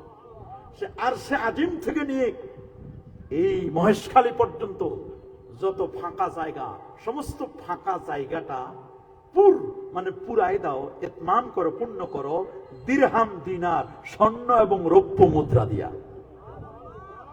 আরশ কি কাছে? কথা বলে না। আল্লাহ পাকের আরশটা কি কাছে? এটা কি কাছে? এটা কিন্তু কাছে না। কত দূর? একটা খালি ডাটা নেন, পৃথিবী থেকে ১৩ লক্ষ গুণ বড় কি সূর্য। সুবহানাল্লাহ বলেন। সূর্য ১৫ কোটি কিলোমিটার দূরে, ৯,৩০,০০,০০০ মাইল দূরে সূর্যটা। সূর্য থেকে ৩৩ কোটি গুণ বড় একটা তারকা, তার নাম বেটলজিয়াস তারকা। আল্লাহু আকবার বলেন। বেটলজিয়াস তারকা থেকে ৪৫ কোটি গুণ বড় একটা তারকা, ওটার নাম ওয়াইএক্স স্কুটি। ওই তারকা থেকে আরো বড় হলো Nova, supernova, Proxima Centauri, Andromeda Galaxy. তার চেয়ে আরো বড় হলো ব্ল্যাক হোল। লা উকসিমু বিমাওয়াকিনুন নুজুম। সব তারকারাজি ওখানে গেলে এক চিমটি বালুর মতো বের হয়ে আসবে। তার চেয়ে আরো বড় প্রথম আকাশ, তার চেয়ে আরো বড় দ্বিতীয়, তৃতীয়, চতুর্থ, পঞ্চম, ষষ্ঠ, সপ্তম আকাশের পর সিদরাতুল মুনতাহার পরে ৭০,০০০ নূরের পর্দা। একটা পর্দা থেকে আরেকটা পর্দা দূরত্ব ৫০০ বছর রাস্তা। তারপর হলো আল্লাহ পাকের আরশ। ওই আরশ থেকে জমিন পর্যন্ত, মহেশখালী পর্যন্ত যদি স্বর্ণ রৌপ্য দিয়ে ভরপুর করে দেওয়া হয়, এটাও একদিকে। আর বাহার সে দৌড়ে ফালে যে বানে কাহে সাপ। সমুদ্রের যত মনে মুক্তা আছে, কক্সবাজারের মানুষ সমুদ্র সম্পর্কে ভালো অভিজ্ঞতা আপনাদের। এই পৃথিবীর মধ্যে ৭টা বড় বড় সাগর, মহাসাগর। এর মধ্যে সবচেয়ে গভীরতম মহাসাগরটার নাম প্রশান্ত মহাসাগর। কি নাম? এটা ১১ কিলোমিটার গভীরতা। আল্লাহু আকবার বলেন। কত কিলোমিটার? একটা জায়গার নাম আছে চ্যালেঞ্জার দ্বীপ। ওই চ্যালেঞ্জার দ্বীপের গভীরতা হলো 11 কিলোমিটার গভীরতা। বিজ্ঞানীরা বলছেন ওই 11 কিলোমিটার গভীরে যদি কোনো বালু কণা থাকে, এমন একটা সময় আসবে যখন মানুষ ওই জায়গার বালু কণাগুলো পরিমাপ করতে পারবে, কি পরিমাণ বালু আছে ওজন করতে পারবে, কাউন্ট করতে পারবে, গণনা করতে পারবে। ওইটা সম্ভব, কিন্তু আমার নবীর চরিত্রের মাধুর্যতা বর্ণনা করা সম্ভব না। ওই চ্যালেঞ্জার দ্বীপের ওই সমস্ত গভীর জায়গা থেকে নিয়ে যত মণি মুক্তা জওহার আছে সবগুলো তুলে এনে যদি একটা পাল্লায় মণি মুক্তাগুলো রেখে দেওয়া হয় সব একদিকে, আর একতরফ হো মেরে সৈয়দে আবরা, আরেকদিকে হলো আমার নবীজি। সুবহানাল্লাহ। গোটা সম্পদ একদিকে, আরেকদিকে হলো আমার নবীজি। ফের নাকাস মিসকিন কো পুছলে, আমার মতো ফকির মিসকিনকে যদি জিজ্ঞেস করে তুমি নিবে কোনটি, তিনি বলেন আমি সরকার, আমি দুপা দিয়ে লাথি মেরে ওগুলো ফেলে দিব, একটাও আমার দরকার নাই। আমি তো ওগুলোর সাথে আমার নবীর কোনো তুলনায় হয় না। আল্লাহর নবী, নূর নবী, হায়াতুল নবী, 1500 বছর আগে, 1500 বছর আগে তিনি যে জুতো মোবারক পড়তেন, ওই জুতো মোবারকের তলায় যে বালু কণাগুলো আছে, এই বালু কণাগুলো যদি একটি পাল্লায় রাখা হয়, আরেকদিকে গোটা সম্পদ, ওই সম্পদকে লাথি মেরে ফেলে দিয়ে ওই বালু কণাটা আমি তুলে নিয়ে দুই ঠোঁটের মাঝখানে চুমু খেয়ে আমি আমার মাথায় তুলে নেব। আল্লাহু আকবার বলেন। তাহলে দেখেন আমার নবীর শান কত, কত নবীর শান, কত নবীর মান। ইমাম আজম আবু হানিফা বলেন, আমার মায়ের দেওয়া হাদিয়াটা আমার হুজুর উস্তাদকে দিলাম, দেওয়ার পরে বললেন মার কাছে আরো থাকলে আরো দিত। মাকে নিয়ে ঘোড়ায় করে চলে আসলেন বাসায়। ঠিক আছে, চলে আসলেন। ইমাম আজম আবু হানিফা রাতটাকে 3টা ভাগে ভাগ করতেন। কয় ভাগে? এক ভাগ আল্লাহর ইবাদত, এক ভাগ মায়ের খেদমত, আরেক ভাগ কোরআন হাদিস থেকে মাসলা মাসাইল বের করতেন। মায়ের খেদমতকে গুরুত্ব দিতেন তিনি। হ্যাঁ যুবক, মায়ের খেদমতকে গুরুত্ব দিবি। যুবকদের মধ্যে তো এখন কত রকমের সমস্যা, ডিজে পার্টিতে ব্যস্ত, গান বাদ্য, ঢোল তবলা, একতারা দোতারা সেতারা, আউল বাউল ফাউল নিয়ে ব্যস্ত, মদ জুয়া গাঁজা ইয়াবা বাবা হিরোইন ফেন্সিডিল কাঠ খেলে তাস খেলে এগুলো নিয়ে ব্যস্ত। যুবক এগুলো ছেড়ে হাতে কলম নাও, বই পড়ো, আলেম হও, শিক্ষিত হও, ভাষা শিখো, আরবি শিখো, ইংরেজি শিখো। বিদেশে গেলে থালা বাসন ধোয়ার লাগবে না, তুমি বেটাগিরি করে খাইতে পারবা। কথা বলে আমরা আমাদের যুব সমাজ যদি ভালো ইংলিশ পারে, ভালো যদি আরবি পারে, আমাদের মধ্যপ্রাচ্যে গেলে, মিডল ইস্টে গেলে এদেরকে কি আর হোটেলে চাকরি করা লাগবে? গাড়ি ধোয়ার চাকরি করা লাগবে? ভালো ইংলিশ পারলে, ভালো আরবি পারলে ভালো জায়গায় চাকরি হবে। আপনি বিদেশে যান, কোনো আপত্তি নাই। আপনাদের মহেশখালী কক্সবাজারের বহু মানুষ, বার্মার বহু মানুষ বিদেশে, কিন্তু যাওয়ার সময় একটু যদি খালি পড়াশোনা করে যাইতে পারি। পড়াশোনা করবে কখন? 3টা পর্যন্ত, রাত 3টা পর্যন্ত ইউটিউব দেখে আর ফেসবুক দেখে। ফেসবুকে আসক্ত। কথা বলেন ঠিক কিনা? এগুলোতে আসক্ত হলে হবে না। যুবক পড়ালেখা করো, পড়ালেখার বিকল্প নাই, পড়ালেখার বিকল্প নাই। নামাজ পড়ো, রোজা রাখো। যুবক মা বাবার খেদমত করো, নিজেকে স্বাবলম্বী হওয়ার চেষ্টা করো। কথা বলেন ঠিক কিনা? এটা যেমন সন্তানদের যেমন দায়িত্ব মা বাবাকে সম্মান করে শ্রদ্ধা করা, মা বাবারও দায়িত্ব সন্তান জন্মের সময় ডান কানে আজান দেওয়া, বাম কানে কামত দেওয়া। এটা মা বাবার দায়িত্ব নয়? এখন তো এগুলো দেয় না। সন্তান জন্ম হয় হসপিটালে, আজান নাই, একামত নাই, বলে হুজুর আমার ছেলে কথা শুনে না, তাবিজ দেন, দোয়া করে দেন। ঠিক কিনা বলেন? সন্তানের নাম রাখা, সুন্দর একটা নাম রাখা।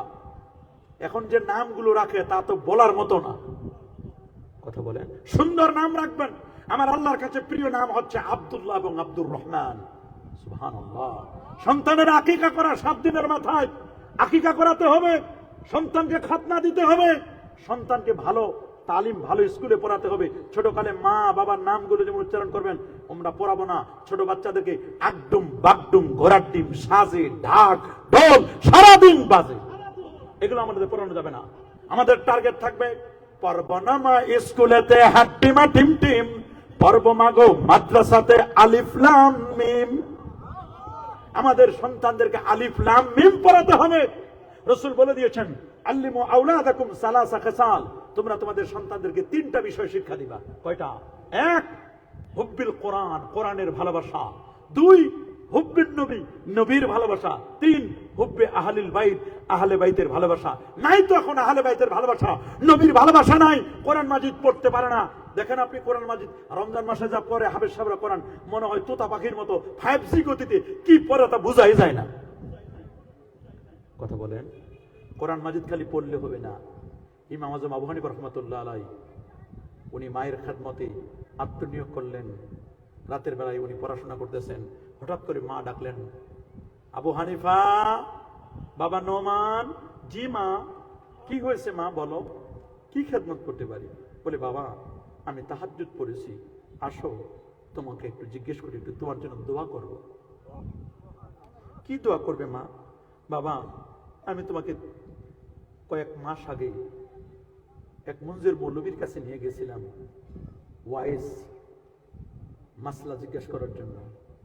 বাবা আমি জানি তুমি দেশের বিখ্যাত আলেম, এটা আমার জানা, আমি জানি না তা না, আমি তোমাকে টেস্ট করলাম যে অহংকার আর এলেম কখনো এক সিনায় একত্রিত হয় না। আমি যখন বললাম 7টা মাসালা আমি পারি না, অমুক মৌলবীর কাছে নিয়ে যাব, ইচ্ছে করলে তো তুমি বলতে পারতাম, মা তোমার ছেলে তো বড় আলেম, আমি আবু হানিফা বড় আলেম, আমার জিজ্ঞেস করলে তো হয়, কিন্তু বলো নাই বাবা। তুমি আমাকে যেভাবে তুমি আমাকে বুঝাইছো যে তুমি কিছু জানো না, তোমার মা মনে করছে কিছু জানো না, আমি সব জানি। এরকম মুনজির মৌলবীর মতো বহু হাজার হাজার আলেম তোমার দরবারে আসে, এলেম নিয়ে যায়, এটা আমি জানি, কিন্তু আমি তোমাকে বুঝতে দেই নাই, তুমি আমারে বুঝতে দাও নাই। কিন্তু আমি চিন্তা করে দেখলাম যে তোমার ভিতরে অহংকার আছে কিনা। আমি দেখলাম না, তোমার ভিতরে কোনো অহংকার নাই, অহংকার নাই। আসমানের প্রথম অপরাধ হলো অহংকার। শয়তান অহংকার করেছিল, মারদুদ হয়েছিল, অভিশপ্ত হয়েছিল, হয়েছে। আদম ছিল না, অহংকার করছে। আমি কেন আদম মাটির তৈরি, তাকে কেন সেজদা করব? জমিনে অহংকার করেছিল মিস্টার কাবিল। কে? হাবিলকে বলেছিল, ভাই তোর বউ সুন্দরী হবে, আমারটা কম সুন্দরী হবে না, আমি এটা মানবো না। অহংকার আর হিংসা। অহংকার করবেন না, হিংসা করবেন না। কি হিংসা করবেন? আপনারা এখানে যারা আছেন হিংসা করেন কি করেন না? মা কে করেন না? সবাই গাউসুল আজম বসা। কি আপনারা কেউ হিংসা করেন না? করেন না? করেন না? করেন করেন করেন। একজন একটু ভালো খাইলে জ্বলে না শরীরটা, কলিজাটা জ্বলে না? আরেকজনের ভালো কিছু দেখলে অনেকের সহ্য হয় না। ওর দোকানে এত লোক, আমার দোকানে লোক নাই কেন? ওরে কেমনে ওর দোকানে না মানুষ যেন না যায় এই পথ ব্যবস্থা করে। ঠিক কিনা বলেন? ও জাল ফেললে মাছ ধরে, আমি জাল ফেললে সারাদিন একটা মাছও পায় না, ও সারাদিন কত মাছ পায়। ও পরীক্ষা দিল, ও ভালো রেজাল্ট করে, আমি পরীক্ষা দিলাম, আমি ভালো রেজাল্ট করতে পারলাম না। কি হিংসা হয় কিনা? বলেন হিংসা করা যাবে? কথা বলে না। কি আপনারা হিংসা করবেন? দেখান দেখি হিংসা করবো না, হাত তুলে দেখান তো। আমরা হিংসা করব? করব? হিংসা করব না। রাসূল বলেন ইয়াকুম ওয়াল হাসাদ, হিংসা করো না। হিংসা মানুষের নেক আমলগুলোকে বরবাদ করে দেয়।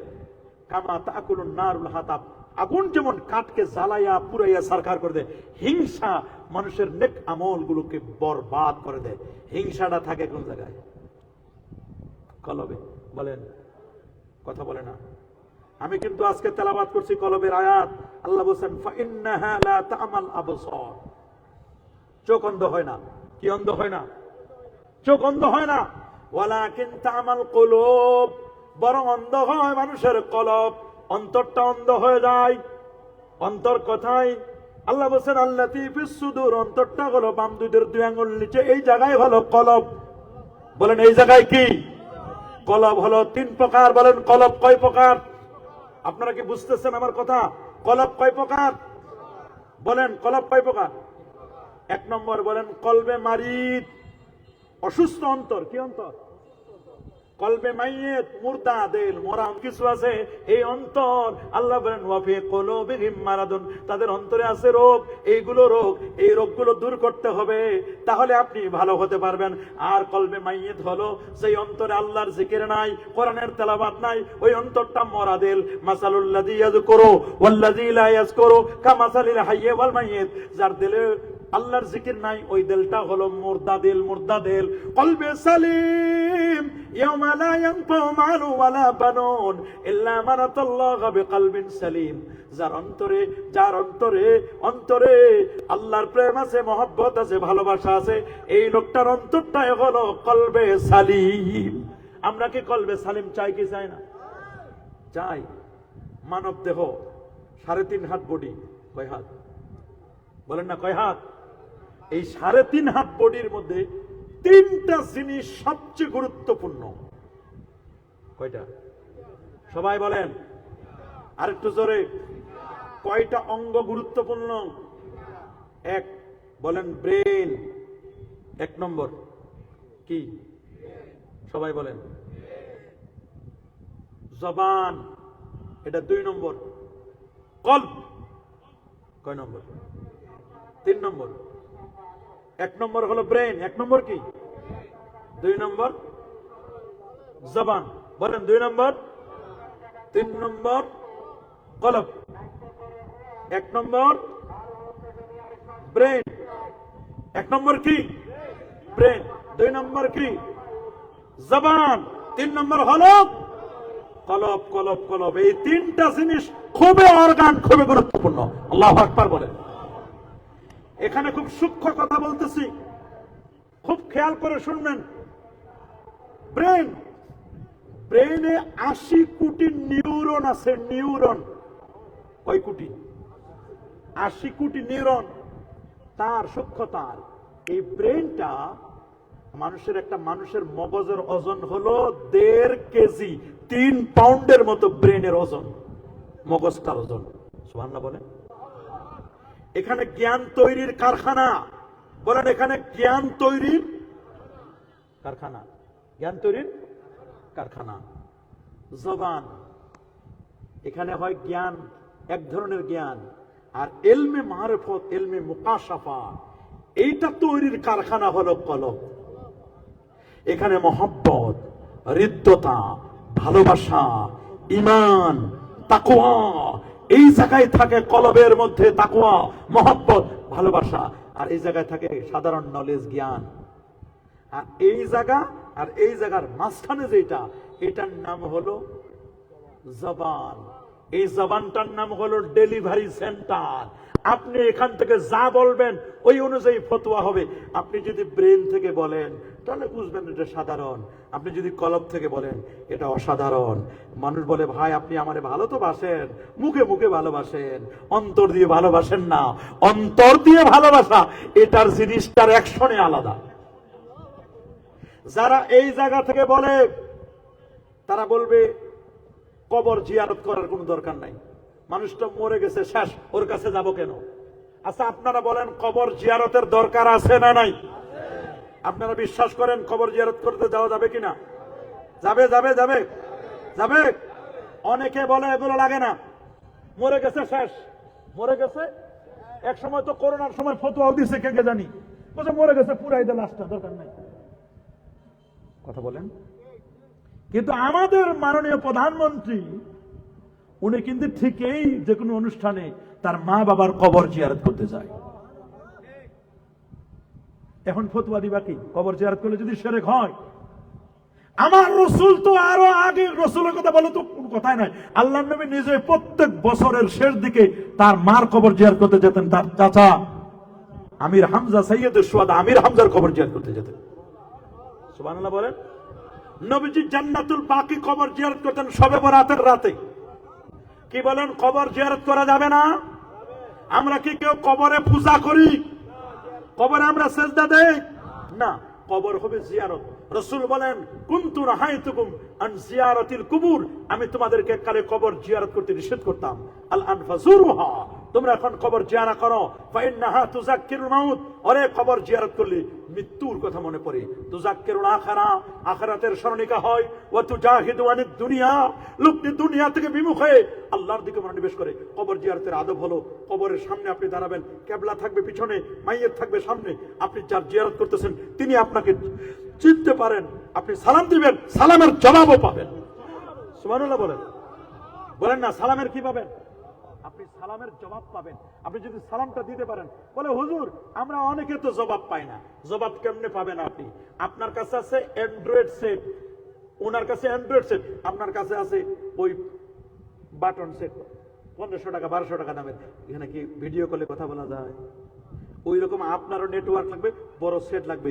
যদি দুইটা সমান হয় তাহলে আপনি ভিডিও কলে কথা বলতে পারবেন। ওইখানে আল্লাহর ওলি যিনি আছে উনি ম্যাগনেটিক পাওয়ার, উনার ওখানে ঠিক আছে। কিন্তু আপনি তো প্লাস্টিক মার্কা মুরিদ হয়ে গেছেন, আপনি লোহার মতো মুরিদ হন। আপনি যদি ওই রকম হইতে পারেন তা আল্লাহর ওলির সাথে আপনার দেখাও হবে, কথাও হবে। এটা কেমন সবক?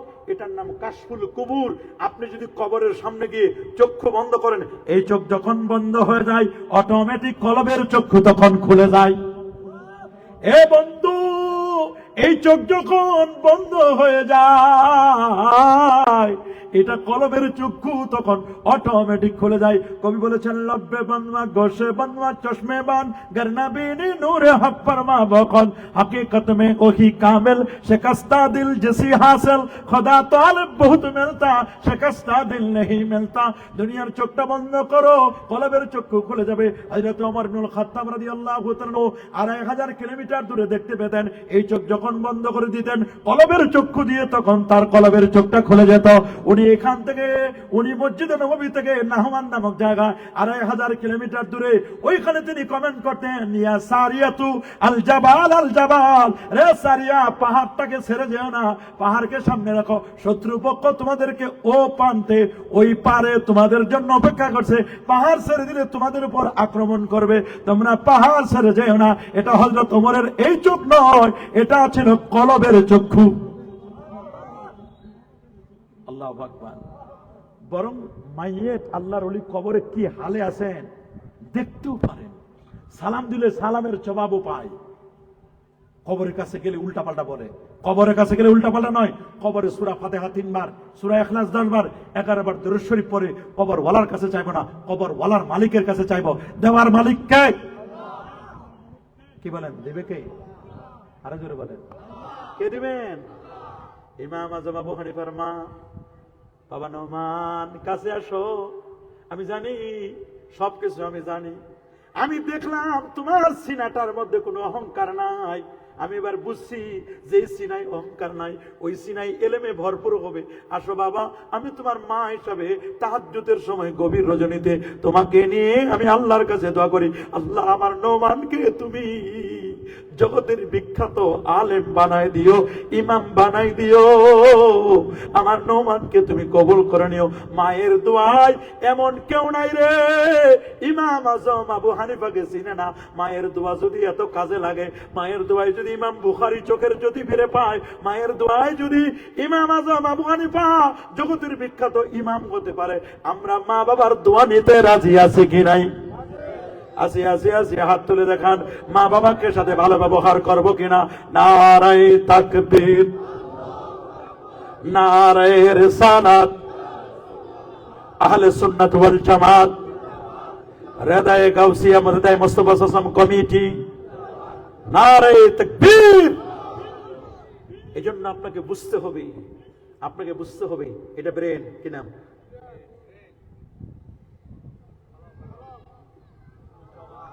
এই জবানে বলে কয় নবী মরে ফসে গেলে শেষ, এই জবানে বলে ঈদে মিলাদুন নবী লাগে না, যখন এটা এইখান থেকে ডেলিভারি দেয়। কথা বলেন, নবীর রওজা মোবারক বলে না, বলে কবর কবর কবর। বলেন কোন আপত্তি নেই, ওটা এইখানের ডেলিভারি। যদি এইখানে না, যদি কলবের ডেলিভারি হয়, এই জায়গায় জ্ঞান থাকে, এখানে আদব থাকে না, এখানে জ্ঞান থাকে। জ্ঞান থাকলে সবকিছু হয় না। শয়তানের জ্ঞান কম ছিল না, কিন্তু শয়তানের একটা জিনিসের অভাব ছিল, সেটা হলো আদব ছিল না শয়তানের। বলেন শয়তানের ছিল না কি?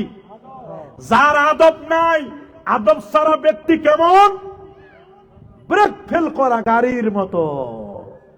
যে গাড়িটা ব্রেক ফেল করছে ওই গাড়িটা বিপজ্জনক, যাত্রীর জন্য বিপজ্জনক, ড্রাইভারের জন্য বিপজ্জনক। ওই গাড়িটা যেখানে গিয়ে ধাক্কা খাবে সেটার জন্য বিপজ্জনক।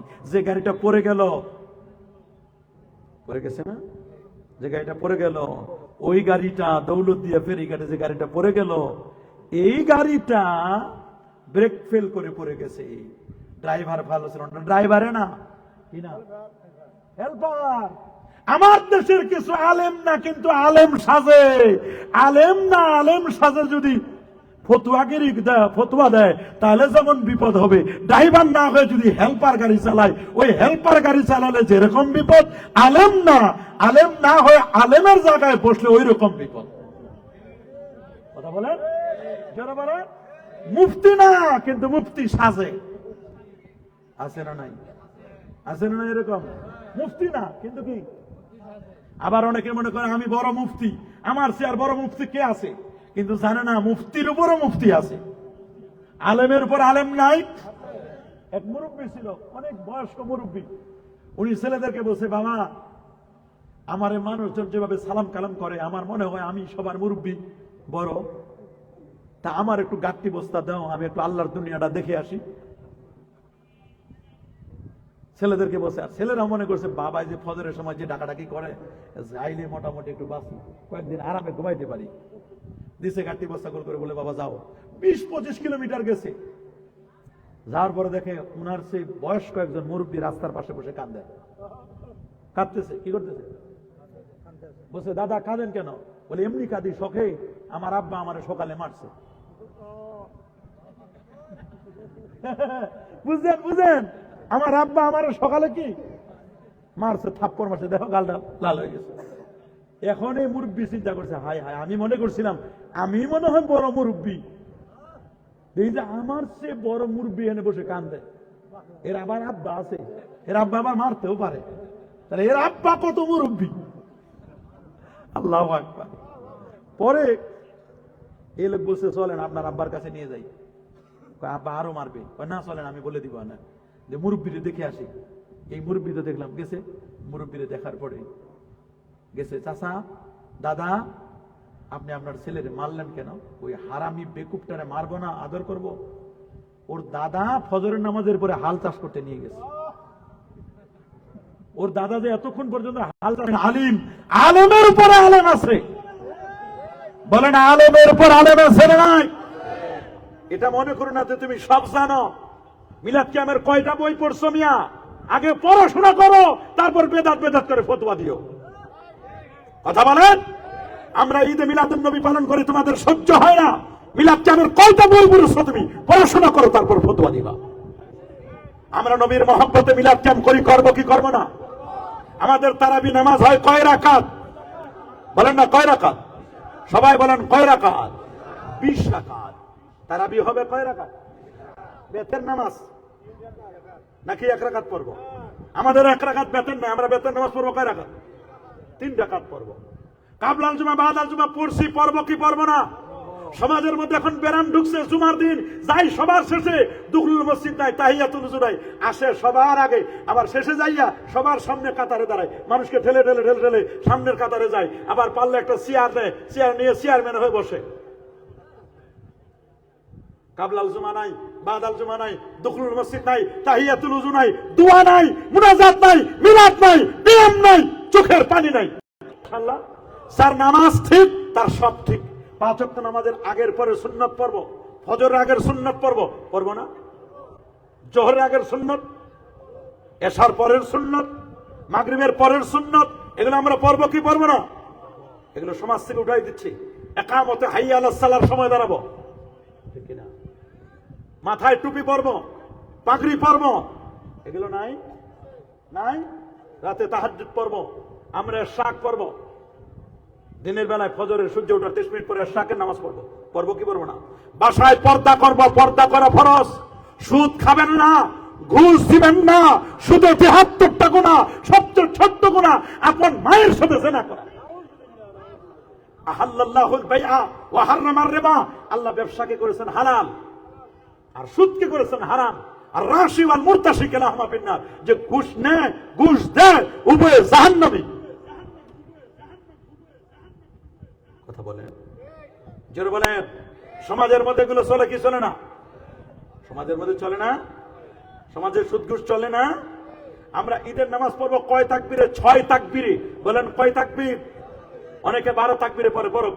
অনেকে আবার এবছর আমার বাংলাদেশে ঈদ হয়েছে 3 বার, 3 দিন। কয়দিন? এই দেশে ঈদ হলো কয়দিন? একদিন চাঁদপুরে পড়ছে, 7 জন লোক মিলে ঈদের নামাজ পড়ছে। ওদের কি ঈদের আনন্দ আছে আমার বুঝে আসে না। আফগানিস্তান করছে, মালে করছে, আরেকটা দেশে 3 দেশ, আর বাংলাদেশের চাঁদপুর নামক দেশের 7 জন। ওই দেশের মানুষ মাত্র 7 জন। এই মিলে হলে একদিন করলো, বুঝেন কারবার? আপনি চিন্তা করে দেখেন। তারপরে দ্বিতীয় দিন করলো মধ্যপ্রাচ্য, সৌদি আরবের সাথে আরো মিলাই আমাদের বাংলাদেশের কিছু লোক করছে না নাই, আর আমরা করলাম শেষের দিন। চিন্তা করে দেখেন কেন এত কেন? বাংলাদেশে যেদিন চাঁদ উঠবে, চাঁদ দেখে রোজা রাখো, চাঁদ দেখে রোজা সেরে ঈদ করো। কোন দেশে কি করলো এটা দেখার তোমার দরকার নাই। আমার দেশে যারা একদিনে করতে চায়, তাহলে আফগানিস্তানের আদালতে যারা সাক্ষী দিল, এই আদালতের সাক্ষীকে উপেক্ষা করে আপনি কেন প্রথম দিন পড়লেন না? কেন সৌদি আরব প্রথম দিন পড়লো না? সারা বিশ্বে যে কোনো দিন চাঁদ দেখা গেলে সারা বিশ্বে পড়ার লাগে, তাহলে আপনি ওই দিন কেন বললেন না? কেন 3 দিন হলো? হবে তো 1 দিন 2 দিন হতে পারে সর্বোচ্চ, 3 দিন কেন হলো? তাহলে বোঝা গেল উদ্দেশ্য ঐক্য নয়, উদ্দেশ্য হলো নিজের গ্রাইভেটি জাহির করা। এটাই বোঝা গেল। আমরা বাংলাদেশের মানুষ একসাথে ঈদ করেছি, একসাথে করবো। ওয়াত্তাবিউস সাবাদ আল আযম, বড় দলকে অনুসরণ করবেন, করবেন তো ইনশাআল্লাহ। মা বাবার পা ছুঁয়ে সালাম করবেন, কদম বুচি, কদম বুচি করা সুন্নাত। বলেন কদম বুচি করা কি? কদম বুচি করা কি? মান কাব্বালা রাজুলা উম্মি, যে ব্যক্তি মার পা ছুঁয়ে সালাম করলো, কান্নামা কাব্বালা আতাবাতাল জান্নাহ, সে জান্নাতের চৌকাঠে চুম্বন করলো। আল্লাহু আকবার বলেন। এটা ব্রেনের ব্যাপার। ব্রেন বলে কদম বুচি লাগে না, কলব বলে না কদম বুচি লাগে। উনি আল্লাহর ওলি, উনি আমার ওস্তাদ, উনি পীর বুজুর্গ, পা ছুঁয়ে সালাম করি। সুবহানাল্লাহ বলেন। নবীজি কপালে চুমু করেছেন, নবীজি মুআনাকা করেছেন। এখন আছে কেউ পিছন দিক থেকে আসে। হাই রে জিন্দা কারবার, পিছন দিক থেকে না, আমরা সামনের দিক থেকে। মুআনাকা হবে এই উনুক, মুআনাকা ঘাড়ে ঘাড়ে মিলবে, ঠিক কিনা বলেন? আল্লাহ নবী মুআনাকা করেছেন, যাদের কপালে চুমু খেয়েছেন, এখানে কপালে চুম্বন করেছেন। আল্লাহু আকবার বলেন। মুসাফা করবা, মুসাফা সালাম হবে। সমাজে সালাম নাই, একালে মারা কালে সালাম দেয় না, ঘুরে উল্টায় দেয়। ঐক্য নাই, সুন্নিদের মধ্যে ঐক্যবদ্ধ থাকতে হবে। কথা বলেন, আমাদের ঐক্যের দরকার আছে না নাই? আমরা কি ঐক্যবদ্ধ থাকতে চাই কি চাই না? হাত তুলে দেখান তো, আমরা ঐক্যবদ্ধ থাকবো, থাকবো, থাকবো, থাকবো। দেখেন না কি সুন্দর করে এটা সাজাইছে। আকাশেরটা দেখেন না, আকাশটা কত সুন্দর করে সাজাইছে। এটা দেখলে আকাশের কথা মনে পড়ে। আকাশের সূর্য হলো সভাপতি, সূর্য কি? চাঁদ হলো সহসভাপতি, 11টা নক্ষত্র হলো ক্যাবিনেট মিনিস্টার, মন্ত্রী, আর কোটি কোটি তারকা হলো সংসদ সদস্য। সূর্য পারে না চন্দ্রকে নাগাল ধরতে, চন্দ্র পারে না সূর্যকে নাগাল ধরতে। সূর্যের নামে একটা সূরা দিয়েছেন, সূরাতুল শামস। চাঁদের নামে সূরা, সূরাতুল কামার। তারকারাজির নামে সূরা, সূরাতুন নজম। সুবহানাল্লাহ বলেন। দেখেন দেখেন কি সুন্দর। সূর্য যদি ওই রকম হয়, সূর্য কখনো চন্দ্রকে গালি দেয় না, চন্দ্র কখনো সূর্যকে গালি দেয় না। যার যার কক্ষপথে থাকে, নিজের দায়িত্ব পালন করে। আমরাও নিজের দায়িত্ব পালন করব। আমরা কাউকে গালি দিব না, হরতাল না, অবরোধ না, যার যার ডিউটি পালন করব। এই দ্বারা সংগঠন বুঝায়। আমরা যদি সবাই সুন্নিরা ঐক্যবদ্ধ থাকি, তাহলে আমাদেরকে কেউ টলাতে পারবে না, কেউ টলাতে পারবে না, কেউ টলাতে পারবে না। মনে রাখবেন, আমাদের ইমানের দাবি হলো 2টা, একটা হলো তাওহীদ, আর একটা হলো রিসালাত। গতকালকে আমি ওখানে বলে দিয়েছিলাম, তাওহীদ হলো একটা বীজ, আর রিসালাত হলো একটা কি? একটা হলো মাটি। রিসালাত হলো মাটি। বীজ থেকে গাছ গজাইতে হলে মাটির মধ্যে দিতে হবে, মাটিটার নাম রিসালাত। মাটি নাই, বীজ থেকে গাছ গজাবে না। ইমান মর জায়গা, তাওহীদ আছে, রিসালাত নাই, তোমার ইমান নাই, ঠিক কিনা বলেন? এই গাছটাকে বাঁচাতে হবে, তাওহীদ রিসালাতের গাছকে বাঁচাতে হবে, আদবের গাছকে বাঁচাতে হবে। এটা যদি বাঁচাতে চাও, হক্কানি পীর ওলি আউলিয়ার দরবারে যেতে হবে। তোমরা ওলি আল্লাহ ভালো লাগে না, তাসকিয়া ভালো লাগে না, আধ্যাত্মিকতা ভালো লাগে না, ওরা আধ্যাত্মিকতার চ্যাপ্টারটা উঠে দিছে। ওলি আল্লাহরা যদি না হতো, আলেম ওলামাদের ওয়াজ নসিহত যদি না হতো, মানুষ গরু ছাগলের চেয়ে খারাপ হয়ে যেত। কথা বলে, যতটুকু ভালো আছে মানুষ, ওয়াজ নসিহত, মসজিদের খতিবরা খুতবা দিচ্ছেন, ঠিক কিনা বলেন? পীর মাশায়েখগণ আছেন, মানুষদেরকে দ্বীনের তালিম দিচ্ছেন, জিকির, আজকার, তাসবিহ, তাহলিল, মুরাকাবা, মুশাহাদা করাচ্ছেন। এগুলো না থাকলে তো কিছু থাকতো না। আমি আসাব ওয়াজ নসিহতের নামে এখন ভণ্ডামি চলে। কথা বলেন না? ওয়াজ নসিহতের নামে ভণ্ডামি চলে। ওয়াজ নসিহতের নামে ভণ্ডামি করে যাবে না। ওয়াজ হবে কোরআন এবং সুন্নাহর আলোকে।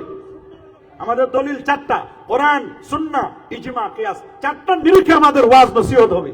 সাহাবায়ে কেরামের কিসসা কাহিনী বলেন, আউলিয়া কেরামের বুজুর্গ আলেমদের কাহিনী বলেন, কিন্তু জিকিরের নামে ভণ্ডামিও চলবে না। আছে না অনেকে ডিজে পার্টির জিকির করে, এগুলোর সাথে আমাদের সম্পর্ক আছে নাকি? এগুলোর সাথে আমাদের সম্পর্ক থাকা যাবে না। আল্লাহর ওলি কারা? যাকে দেখলে আল্লাহ আল্লাহ রাসূলের কথা মনে পড়ে, তিনি হচ্ছেন আল্লাহর ওলি। তিনি কি আল্লাহর ওলি? ওলি ওলি। ইমাম মালিক বলেন, মান তাফাক্কাহা, যে ইলমে ফিকহ শিখছে, ওয়ালাম ইয়াতাসাওয়াব, ইলমে তাসাউফ শিখলো না, ফাকাত তাফাসসাকা, ওই লোকটা ফাসিক। ওমান তাসাওয়াফা, যে ইলমে তাসাউফ শিখছে, ওয়ালাম ইয়াতাফাক্কা, ইলমে ফিকহ শিখে নাই, ফাকাত তাজান্নাকা, ওই লোকটা হলো জিন্দিক। ওয়ামান জামা বাইনাহুমা ফাকাত তাহাক্কাকা, যে শরীয়ত শিখলো, মারিফত শিখলো, ওই লোকটা হলো হক্কানি। এইখানে থেকে শরীয়ত, এইখানে মারিফত, শরীয়ত আর মারিফত মিলে যদি বক্তব্য দাও, এটা ডেলিভারি ম্যান, এটা ডেলিভারি স্পিচ, এখান থেকে এটা হলো ডেলিভারি সেন্টার, এইখান থেকেও নিবা, এখান থেকে নিবা, এই জায়গা থেকে যদি না এই জায়গা থেকে নিয়ে, দুটা থেকে। ওমান জামা বাইনাহুমা ফাকাত তাহাক্কাকা, শরীয়ত আছে, মারিফত আছে, এই লোকটা হলো মুহাক্কিক, এই লোকটা হলো হক্কানি আলেম। আমাদেরকে হক্কানি আলেম হতে হবে, হক্কানি পীর হতে হবে, ঠিক কিনা বলে? পীরের নামে ভণ্ডামি চলবে? চলবে নাকি? অনেক পীরের দরবারে গাঞ্জাখোররা থাকে, মদ, জুয়া, গাঁজা, ইয়াবা, বাবা, হিরোইন, ফেন্সিডিল থাকে, এদের সাথে আমাদের কোনো সম্পর্ক নাই, আছে নাকি? আমরা হক্কানি পীর ওলিয়া উলিয়াদেরকে মহব্বত করি, ভালোবাসি।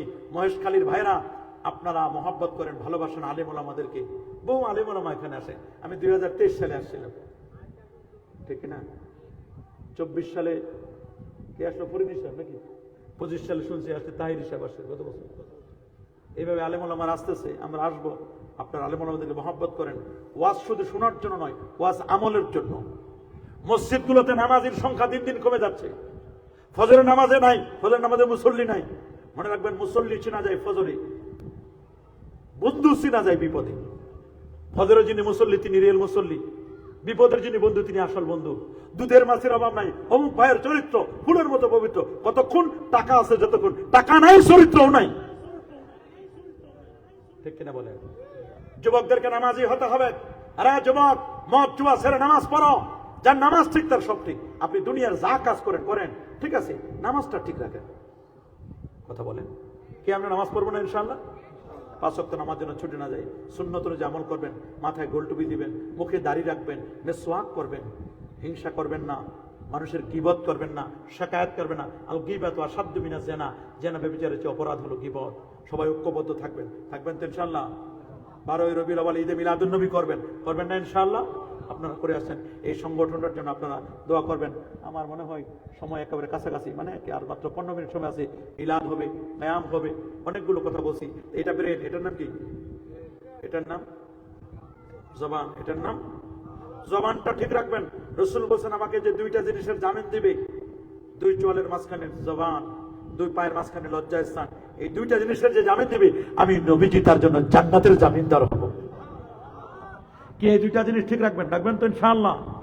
ব্রেন নিজে চলে না, ব্রেন জ্ঞান তৈরি করে 5 জনের সহযোগিতা নেয়। কয়জনে বলেন? চক্ষু বলেন না, কর্ণ, কান, চোখ, কান, নাক, জিহ্বা, ত্বক, 5টা জিনিসের সহযোগিতায় এখানে জ্ঞান তৈরি হয়। আল্লাহু আকবার বলেন। কয়টা? আপনি যদি চোখকে জিজ্ঞেস করেন, ব্রেনকে জিজ্ঞেস করেন, ব্রেন বলো তো সালিহ সাহেবের হাতে এটা কি? ব্রেন বলবে এটার নাম টিস্যু, সাদা টিস্যু। এই যে ব্রেনকে আপনি জিজ্ঞেস করলেন যে ব্রেন বলো তো সালিহ সাহেবের হাতে টিস্যু কি? ব্রেনের নিজস্ব ক্ষমতা নাই। ব্রেন তখন টেলিফোন করবে চোখের কাছে, চোখকে বলবে চোখ বলো তো সালিহ সাহেবের হাতে এটা কি? তখন চোখ বলবে তুমি বলে দাও এটার নাম টিস্যু। তখন ব্রেন আপনাকে ডেলিভারি দিয়ে বলবে এটার নাম টিস্যু। এই যে আপনি বললেন এটার নাম টিস্যু, এটা ব্রেন বলে নাই, ব্রেন চোখের কাছে টেলিফোন করছে, চোখের কাছে তথ্য জেনে তারপর বলছে। আল্লাহু আকবার বলেন। এবার যদি আপনি ব্রেনকে জিজ্ঞেস করেন, ব্রেন বলো তো সালিহ সাহেবের হাতের টিস্যুটা এটা কি বুওয়ালা, ঘ্রাণওয়ালা আর বুনিহি, খুশবুওয়ালা আর খুশবু নেহি? এটা কি ঘ্রাণওয়ালা না ঘ্রাণ ছাড়া? এটা যদি আপনি ব্রেনকে জিজ্ঞেস করেন, ব্রেন বলবে আমি পারবো না, আমার 14 গোষ্ঠীরও ক্ষমতা নাই তোমাকে এই তথ্য দেওয়ার। বলে তাহলে তুমি হেল্প নাও। বলে কার হেল্প নেবে? বলে আমি এবার নাকের কাছে টেলিফোন করবো। ঠিক আছে, এটা ঘ্রাণ আছে, পারফিউম, এটা পারফিউম ওয়ালা লিখে দেওয়া আছে। বসুন্ধরা পারফিউম মানে এটা বুওয়ালা, এটা ঘ্রাণওয়ালা। কবি বলছেন গলে খুশবু এদর হাম্মা বেরোজে রসিদাজ দস্তে মাহবুবে বুদস্তম বুগফতামান গেলে নাচি যে বুদাম ওয়ালেকিন মুদ্দাতে পাগল না সস্তাম জমালে হাম নিশি দরমান সরকার আগার নামা হামা খা কম কে হাসতম। একদা সানানের আগারে বসিয়া হেরিনো মাটির ঢেলা হাতে নিয়ে তারে শুকিয়ে দেখিনু রয়েছে কুস্তরি মেলা। কহিলাম তারে কুস্তরি তুমি তুমি কি গুলিস্তান? কহিল সে আমি কিছু নহি, আমি অতি নিচু মাটি ফুলের সহিত থাকি আমি সুবাস হইনু খাটি। ওই আসাবে কাবের কুকুর ওইটা যদি 7 জন যুবকের সহবতে থেকে যদি যদি জান্নাতি হতে পারে, আমরা আলেম ওলামাদের সহবতে থেকে কেন জান্নাতি হতে পারবো না? একটা মাটি যদি কর্তমাক্ত মাটি ফুলের সাথে থাকে, যদি সুগন্ধিওয়ালা হতে পারে রে, আমি কেন হতে পারবো না? বলেন বলেন বলেন, আলেমদের সাথে আমাদের সম্পর্ক থাকবে কিনা? ব্রেনকে যদি জিজ্ঞেস করেন, বলো তো এটা তিতা না মিঠা না লবণ লবণ? আমি পারবো না। চোখ বলে না, কান বলে না, নাক না, বলে কে পারবে? বলে জিহ্বাই টেস্ট করে দেখো, সাথে সাথে বলে দিবি। এটার কাজ হলো জিহ্বা, জিহ্বা থেকে জেনে তারপর বলে দিবি এটা নুন তা পানি, চায়ের মধ্যে নুন হয়েছে, চায়ের মধ্যে মিষ্টি হয়েছে, এটা জিহ্বাই দিলে টেস্ট পাওয়া যায়। বলেন বলেন বলেন বলেন, খাওয়ার আগে কি বুঝে যে চায়ে নুন হয় নাই? খাবার আগে কি বুঝে যে তরকারিতে লবণ হয় না? এটা জিহ্বাই দিলে বোঝা যায়, জিহ্বার স্বাদ টেস্ট উপলব্ধি করে। আল্লাহু আকবার বলেন। তাহলে আপনি দেখেন, ব্রেন ব্রেন যদি জ্ঞান তৈরি করে তাহলে 5 জনের সহযোগিতা নেই। কিন্তু কলবকে যদি জিজ্ঞেস করেন, কলব বলো তো এটা কি? কলব বলছে আমার কারো দরকার নাই, কলবের সম্পর্ক আমার মালিকের সাথে, আল্লাহর সাথে, কোনো দিকে নাই। দুনিয়ার যজ্ঞ যখন বন্ধ, সব বন্ধ। ওয়াত্তাকু ফিরাসাতাল মুমিন ফাইন্নাহু ইয়ানদুরু বিনুরিল্লাহ। আল্লাহ নূর দিয়ে দেখেন। কলব কলব কলব কলব কলব, এটা এত গুরুত্বপূর্ণ। মানুষ যখন গুনাহ করে কলবে দাগ পড়ে যায়, মানুষ যখন তাওবা করে ইস্তেগফার করে কোরআন মাজিদ তেলাওয়াত করে, কলবের ময়লাগুলো দূর হয়ে যায়। এজন্য বাবা কলবকে পরিষ্কার করতে হবে। লিকুল্লি শাইইন সাকালা ওয়া সাকালাতুল কুলুবি যিকরুল্লাহ। প্রত্যেকটা জিনিস পরিষ্কার করার একটা যন্ত্র আছে, আর এই কলবকে পরিষ্কার করার যন্ত্র হলো আল্লাহ পাকের জিকির। বলেন কলব পরিষ্কারের জিকির মানে দাওয়াটা কি? জিকির। জিকির কি? জিকির করতে রাজি আছেন? দেখে একটু জিকির করেন, আল্লাহ আল্লাহ আল্লাহ আল্লাহ।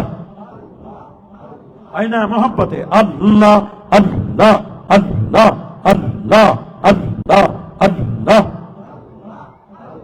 মারহাবা মোহাব্বতে আল্লাহ আল্লাহ আল্লাহ আল্লাহ আল্লাহ।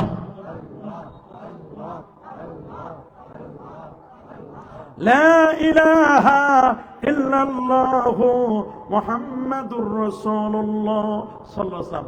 আল্লাহর জিকির যেখানে, নবীর জিকির সেখানে। কি নবীকে বাদ দেওয়া যাবে নাকি? হ্যাঁ, আল্লাহর জিকির যেখানে, নবীর জিকির। আমার সোনার বাংলা, আমি তোমায় ভালোবাসি। সোনার বাংলার ভালোবাসায় লাভ দিয়ে দাঁড়াইতে পারো, নবীর ভালোবাসায় দাঁড়াইতে সজ্জা লাগে হয়, ঝড়ির জলে। আমরা নবীর মহব্বতে দাঁড়াইতে চাই কি চাই না? আসুন নবীকে তাসিমান ওয়া তাকরিমান, নবীকে মহব্বতে দাঁড়াইয়া সালাম জানাইয়া নবী।